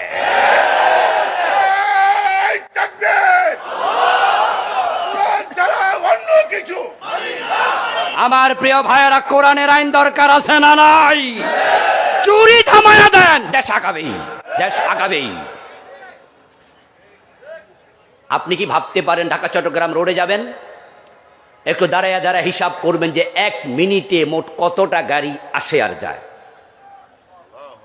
আচ্ছা, এই গাড়িগুলো যখন মেঘনা টোল প্লাজা যায়, দাউদকান্দি টোল দেয় না, একদিনে কত টাকা ওঠে হিসাব করুন। যমুনায় কত টাকা ওঠে, পদ্মায় কত টাকা ওঠে। 100 টাকার প্লাক্সি লোড করলে এখান থেকে 15 টাকা সাথে সাথে কেটে নিয়ে যায়। আপনি যখন টাকা কামাই করেন তখন আপনাকে 15% ট্যাক্স দেয়া লাগে। যখন আপনি একটা 5 টাকায় 15 টাকার টিস্যু কিনবেন, সেখানেও 5% ভ্যাট দিতে হয়। দেশের টাকা দিয়ে তো দেশ আগাবে যদি চুরি বন্ধ করা যায়। আর দরজা খুলে ঘুমাতে চান, চোর হাত কাটা 6 মাস চালু রাখেন, ঠেলার নাম সোজা হয়ে যাবে তারের মতো। তবে হ্যাঁ বন্ধু, বিষয়টা সহজ নয়। এরপর আমি আশাবাদী, কারণ যেহেতু আল্লাহ তাআলা এবার সুযোগ করে দিয়েছেন, আল্লাহর দেয়া সুযোগটা আমরা এবার কাজে লাগাতে চাই। তাই কোরআন কায়েমের ব্যাপারে দলমত ভুলতে চাই। আলেম ওলামাদের কাছে করজোর অনুরোধ রাখতে চাই, একতলাফ ভুলে যান, একতলাফ ভুলে যান। কেউ আমিন জোরে বলুক বলুক, আস্তে বলুক বলুক, নাভির উপরে হাত, নাভির নিচে হাত নিয়ে একতলাফ আছে, এটা থাকবে, এটা চলুক। কিন্তু আমরা দিন বিজয়ের ব্যাপারে, কোরআন কায়েমের ব্যাপারে যদি একমত হয়ে যাই, আলেমরা এক হলে জালেমরা লেস্তুলা পালায়া যাবে। মানুষ আলেমদের দিকে এবার তাকিয়ে আছে, এই সুযোগ এবার হাতছাড়া করবেন না। আর যারা জালেম হয়ে আছে তারা বলতেছে শর্ট করে বাংলাদেশে ঢুকে যাবে। ওই জালেমরা শর্ট করে আর ঢুকতে পারবে না। যে আল্লাহ সাহায্য করেছে তিনি বাংলাদেশের স্থিতিশীলতা বজায় রাখবেন ইনশাআল্লাহ। আল্লাহর সাহায্য যেহেতু এসেছে, আরো আসবে। তবে আল্লাহর সাহায্যের একটা রীতি আছে, চূড়ান্ত সাহায্যের জন্য চেষ্টা আরো চালাতে হবে। আল্লাহর সাহায্যের রীতি হলো, মানুষের চেষ্টা যখন শেষ হয়, আল্লাহর সাহায্য তখন শুরু হয়। আলহামদুলিল্লাহ, শুরু হয়েছে, এটা চলমান রাখতে হবে। ইব্রাহিমকে আল্লাহ সাহায্য করেছে, অগ্নিকুণ্ডে ফেলে দিয়েছে, আগুন তাকে পোড়ায়নি। সে আল্লাহ এখনো আছে না নাই? আছে। ভয় পাওয়ার কোনো কারণ নেই। আলহামদুলিল্লাহ, আলহামদুলিল্লাহ। আমরা এমন লোক বাংলাদেশে দেখেছি যাকে 3 মাস লাগাতার, 4 মাস লাগাতার জেলখানা রিমান্ডের পর রিমান্ড দিতে দিতে দিতে দিতে 2 পা লুজ করে দিয়েছিল ওই ছাত্র দেলোয়ার হোসাইন নামে একজন ছাত্র। আমরা ভেবেছি ভাইটি বের হওয়ার পরে আর কাজ করে খেতে পারবে না, এবং তার গুপ্তাঙ্গে বিদ্যুতের শক দিয়েছিল। আমরা ভেবেছি আমার ভাইটি হয়তো বিয়ে করতে আর পারবে না। তার মাথাটা ওসি সালাউদ্দিন যে মিরপুরে ছিল, ওই জালেম পিটানোর পরে তাকে নিয়ে টয়লেটের কমোডের ভিতরে মাথা চেপে ঢুকিয়ে রেখেছিল। কিন্তু সালাউদ্দিন বের হওয়ার 2 মাস থেকে দেলোয়ার হোসেন বের হওয়ার 2 মাস থেকে 3 মাসের ব্যবধানে পরিপূর্ণ সুস্থ হয়ে গিয়েছে। ঢাকা মহানগরী উত্তর এখন বড় দায়িত্ব পালন করছে। যখন দেখা হয় তখন বলি আপনি জীবন্ত শহীদ। আপনাকে তো আমরা পাবো ভাবি নাই। যেই সালাউদ্দিন আমার বাইকে টয়লেটের কমোডে মুখ চেপে ধরেছিল, আপনারা জানেন যেই গুলশানে যেই একটা হোলি আর্টিজেন, ওই হোলি আর্টিজেনের সময় ওই সন্ত্রাসীদের বোমার আঘাতে সালাউদ্দিন সেখানেই শেষ। কিন্তু আমার ভাই দেলোয়ার এখনো বেঁচে আছে, ভালো আছে। আমরা ইব্রাহিমের উত্তরসূরি, আমরা ভয় পাই না। নাসরুম মিনাল্লাহি ওয়া ফাতহুন করিব। হতাশ হওয়া যাবে না। আল্লাহ তাআলা কোরআন মাজিদে হতাশ হতে মানা করছেন, ওয়ালা তাহিনু ওয়ালা তাহজানু ওয়া আনতুমুল আলাউনা ইন কুনতুম মুমিনিন। হতাশ হতে মানা করছে কে? আল্লাহর দিন কায়েমের জন্য আমরা আগাবো, আমাদের টেনশন কি? দিন তো আল্লাহর। আমার প্রিয় ভাই, আপনাদের এলাকায় যদি মেম্বারি নির্বাচন হয়, চেয়ারম্যানই নির্বাচন হয়, আপনি চেয়ারম্যানের মার্কার পোস্টার লাগানোর জন্য চান্দোলা বাজার আসলেন। চান্দোলা বাজার এসে চেয়ারম্যানের আম মার্কা, জাম মার্কা, তালগাছ মার্কা, বিভিন্ন মার্কা হয়, আপনি দেয়ালের মাঝে লাগাইছেন। আপনাকে লাগাতে দেখে আরেক চেয়ারম্যান, যে ওই চেয়ারম্যান বিরোধী, তার লোকেরা এসে দু চারটা লাগাইলো, পোস্টারগুলো ছিঁড়ে ফেললো। আচ্ছা, পোস্টারগুলো যখন ছিঁড়ে ফেললো, আপনাকে দু চার ঘা লাগাইলো, এই খবরটা যদি আপনার চেয়ারম্যান সাহেব শোনে, আপনি ফোন করে জানান, তাহলে কষ্ট আপনি যা পেয়েছেন চেয়ারম্যান কি এসে কম পাবেন? আরো বেশি। কারণ মার্কাটা কি আপনার না চেয়ারম্যানের? আপনি তো কর্মী, মার্কা তো আপনার না, মার্কা তো চেয়ারম্যানের, তাই তার কষ্ট বেশি লাগে। জালেমরা যখন কোরআনের কর্মীদের গায়ে হাত দেয়, আমরা যত ব্যথা পাই, আল্লাহ আরো বেশি ব্যথা পায়।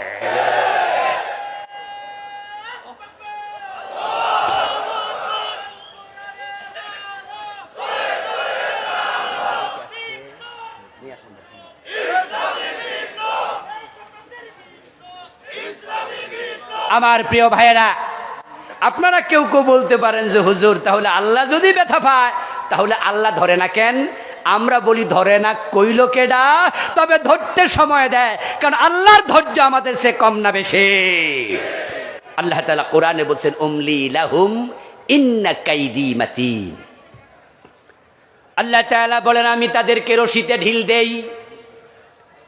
ইন্না কাইদি মাতিন, তবে তোমরা শুনে রাখো, আমার কৌশল বড় শক্ত। ইন্না বাতশা রাব্বিকা লাশাদীদ। ও নবী মুহাম্মদ, আপনার রবের ধরা বড় কঠিন।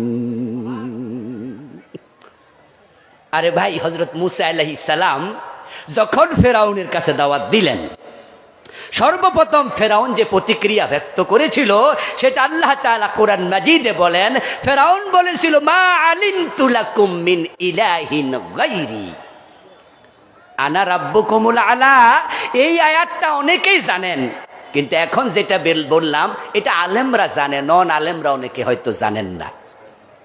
ফেরাউন শুধু বলেনি আমার তোমাদের বড় খোদা, এটা বলেছিল লাস্টে। প্রথমে মূসা আলাইহিস সালাম যখন দাওয়াত দিল, তখন সে রাজন্য বর্গকে ডেকে এনে বলেছিল, মা আলিমতু লাকুম মিন ইলাহিন গায়রি। যে মূসা যে বলছে লা ইলাহা ইল্লাল্লাহ, আল্লাহ ছাড়া ইলাহ নাই, আমি ফেরাউন আমি ছাড়া ইলাহ আছে এটা তো আজকে শুনলাম, আমি তো জানি না মূসা এসব কি বলে। আমার বন্ধু ফেরাউন নিজেকে খোদা ভেবে বসলো। মূসা আলাইহিস সালাম যান তুর পাহাড়ে, আল্লাহর সাথে কথা বলেন, মাঝে মাঝে আল্লাহকে বলেন, রব ফেরাউন কত মানুষের উপর জুলুম করতেছে, তুমি একটা কিছু করো, তুমি একটা কিছু করো, তুমি একটা কিছু করো। এক পর্যায়ে ফেরাউন ঘোষণা করে দিল, আনা রাব্বুকুমুল আলা, আমি তোমাদের সবচেয়ে বড় খোদা।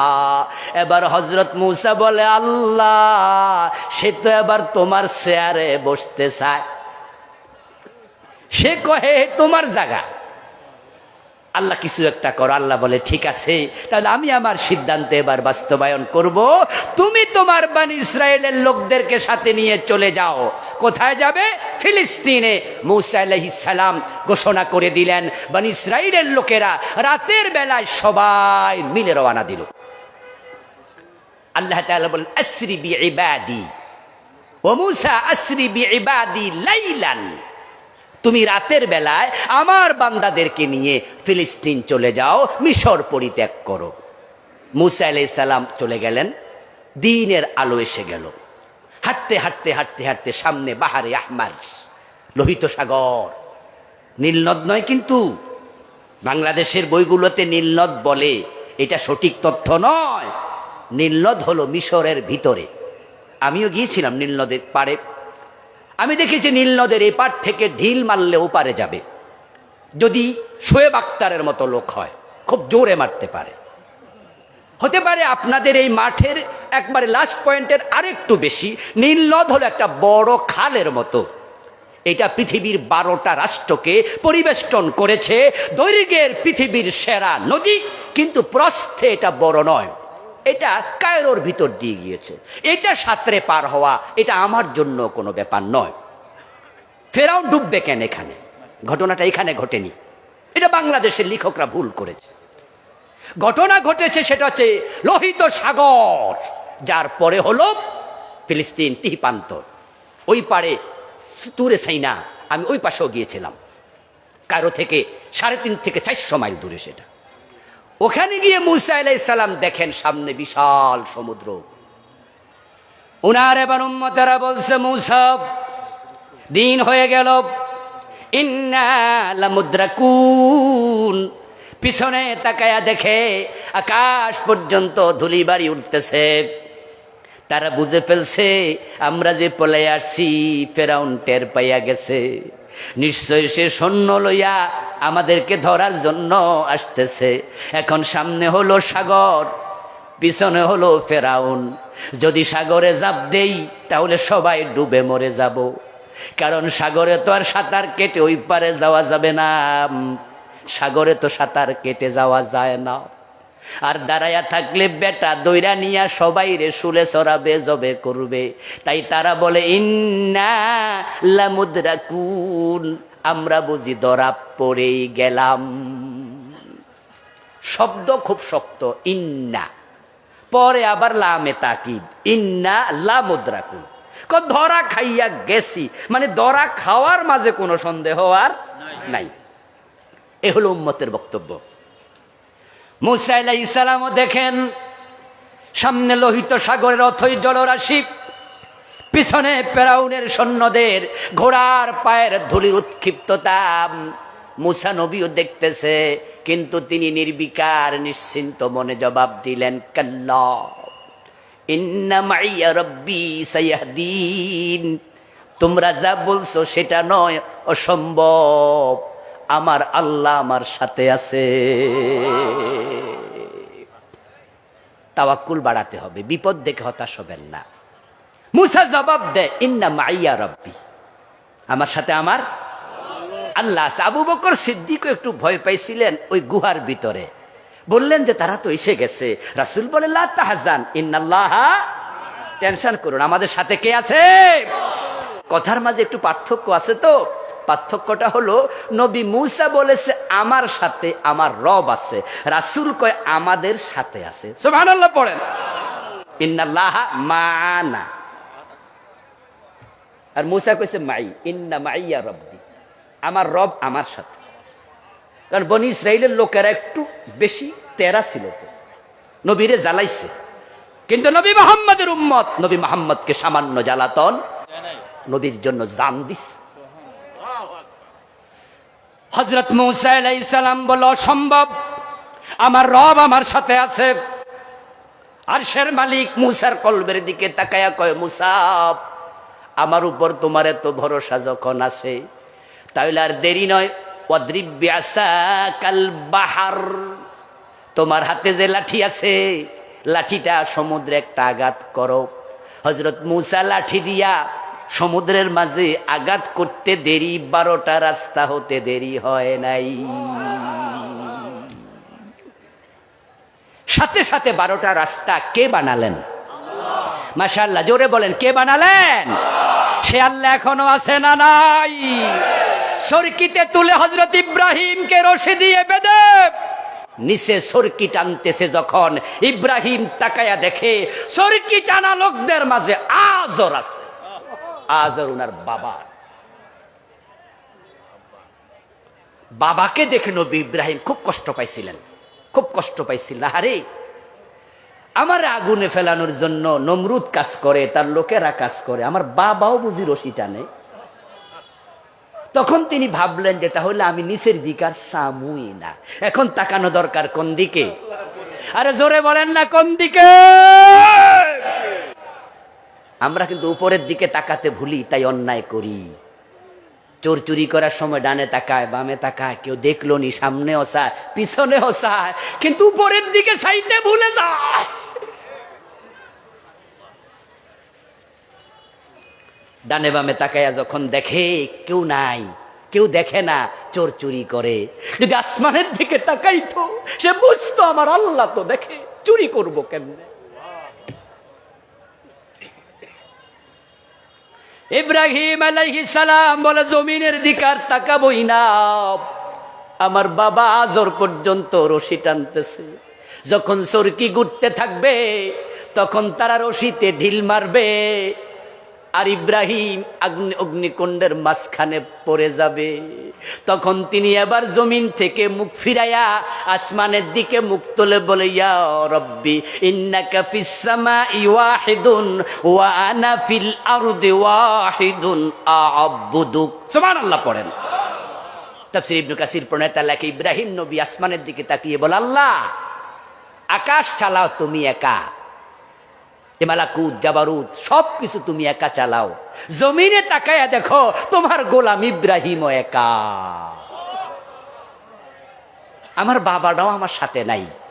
তবে আল্লাহ তোমার সাথে আমার কথা কি জানো? সেটা হচ্ছে আমি ভয় পাই না, কারণ তুমি তো আমার সাথে আছো। হাসবি আল্লাহু নি'মাল ওয়াকিল। ইব্রাহিম বলছে হাসবি আল্লাহু নি'মাল ওয়াকিল, নি'মাল মাওলা ওয়া নি'মান নাসির। তুমি enough, you are enough for me. তোমার মতো উত্তম বন্ধু নাই, তোমার মতো উত্তম শুভাকাঙ্ক্ষী নাই, তোমার মতো উত্তম কর্ম সম্পাদনকারী নাই, তুমি আমার জন্য হাসবি, যথেষ্ট।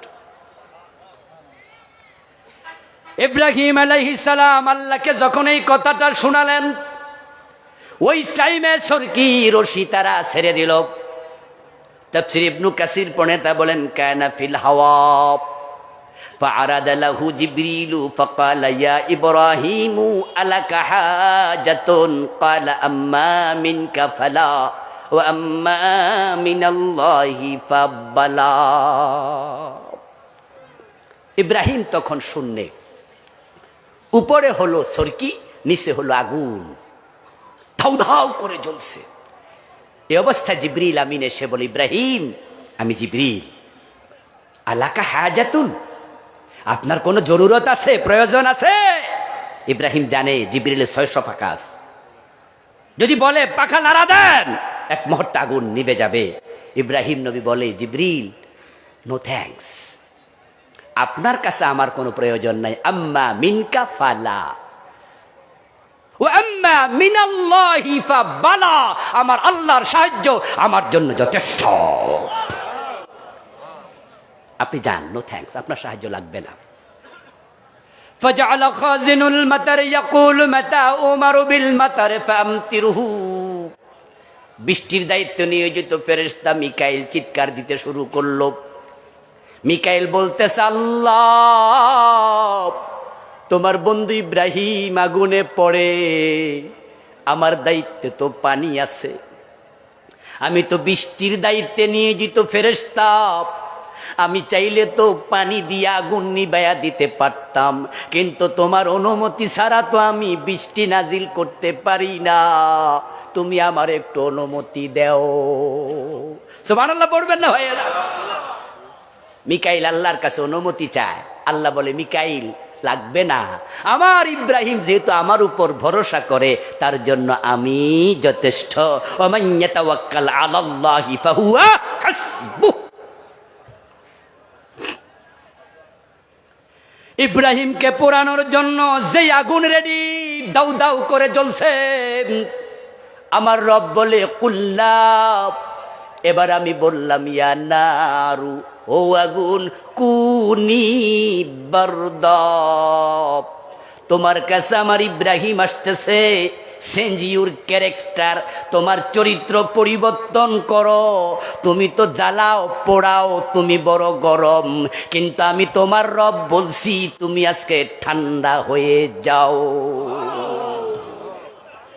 কুল্লা ইয়া নারু, বললাম ও আগুন, কুনি বারদা, ঠান্ডা হও, চরিত্র চেঞ্জ করো। আচ্ছা, ইব্রাহিম আলাইহিস সালাম যখন আগুনে পড়ছিলেন তখন কি কোরিয়ার কম্বল গায়ে দিয়ে গেছিল?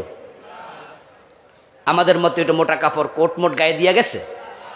এজন্য আল্লাহ বলে বারদাউ ওয়া সালামা, ওই আগুন বেশি ঠান্ডা হইও না, আবার আমার ইব্রাহিম কষ্ট পাবে, তাই সালামা যোগ করে দিলেন যে এমন ঠান্ডা হ ইব্রাহিম যেন আগুনে মজা পায়। সুবহানাল্লাহ। ঠান্ডাও না গরমও না, এমন ঠান্ডা হও যেটা মজাদার ঠান্ডা, যেটাকে আমরা এয়ার কন্ডিশন বলি। আগুনের ভিতরে ইব্রাহিম আলাইহিস সালাম 40 দিন ছিলেন। কানাতিন নার লাম তাহরিক মিনহু ইল্লা ওয়াসাকা। ইবনে কাসির প্রণেতা রাহিমাহুল্লাহ বলছেন, ইমাদ ইবনে কাসির বলেন যে ইব্রাহিম আগুনের ভিতরে ছিলেন, আগুন তার গায়ের পশম টাচ করে নাই, শুধু হাত পা যে রশি দিয়ে বেঁধেছে ওই রশিগুলো খেয়ে ইব্রাহিমকে মুক্ত করে দিয়েছে।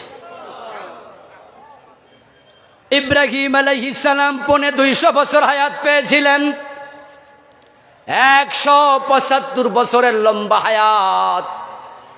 উনি 40 দিন পরে সুন্দরভাবে বের হলেন। ওই লম্বা হায়াত নিয়ে উনার নাতির সাথে পুন্তির সাথে যখন গল্প করতেন, ছেলে মেয়েদের সাথে, নবী ইব্রাহিম তখন জীবনের কারুগুজারি এভাবে শোনাতেন, আমি আমার লম্বা জীবনে যত আরাম-আয়েশ ভোগ করেছি, সবচেয়ে বেশি আরামে ছিলাম নমরুদের আগুনের ভিতরে।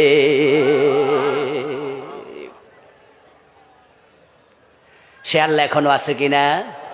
এই জন্য আল্লামা ইকবাল রাহিমাহুল্লাহ বলেছেন, আজ ভি হো জব ইব্রাহিম কা ইমা ফয়দা, আগ কর সকতি হে আন্দাজে গুলিস্তা ফয়দা। আল্লামা ইকবাল বলে, ইব্রাহিমের মতো ইমান যদি তোমরা আজ অর্জন করতে পারো, এখনো নমরুদদের আগুন অগ্নিকুণ্ড তোমাদের জন্য ফুল বাগান হয়ে যাবে। ইনশাআল্লাহ আমরা ইব্রাহিমের মতো আগাতে চাই, আমরা নবী মূসার মতো আল্লাহর উপর ভরসা করতে চাই, আমরা সাহাবাদের আদর্শে উজ্জীবিত হতে চাই। দিন কায়েমের আগ পর্যন্ত আমরাও থামবো না, থামবো না, থামবো না। এই জমিনটা দিন কায়েমের জন্য আপনারাও সবাই মিলে একসাথ হয়ে কাজ করবেন, এই প্রত্যাশা আমরা রাখছি। আপনারা যারা নবী মুহাম্মদকে অনুসরণ করে তার সাথে জান্নাতে ঢুকতে চান, এই কাজ আপনাকে আমাকে করতেই হবে। হাযা মা ইনদি ওয়াল ইলমু ইনদাল্লাহ আলাইহি তাওয়াক্কালতু ওয়া ইলাইহি উনীব। প্রিয় ভাইয়েরা, ইনশাআল্লাহ আমার পরে আলোচক আল্লামা আনোয়ার হুসাইন তাহিরি জাবেরি আল মাদানী হাফিজাহুল্লাহ হুজুর এসে যাচ্ছেন। আসছেন কি? আসছেন? আচ্ছা, হুজুর আসছেন কাছাকাছি। এখন অন্য কেউ কথা বলবেন, হুজুর আসার পরে আপনারা হুজুরের কথা শুনবেন, কারণ আমি তো 2.25 ঘন্টার কাছাকাছি কথা বলে ফেলেছি। এর চেয়ে বেশি কথা বললে আবার কণ্ঠ বসে যাবে। এই জন্য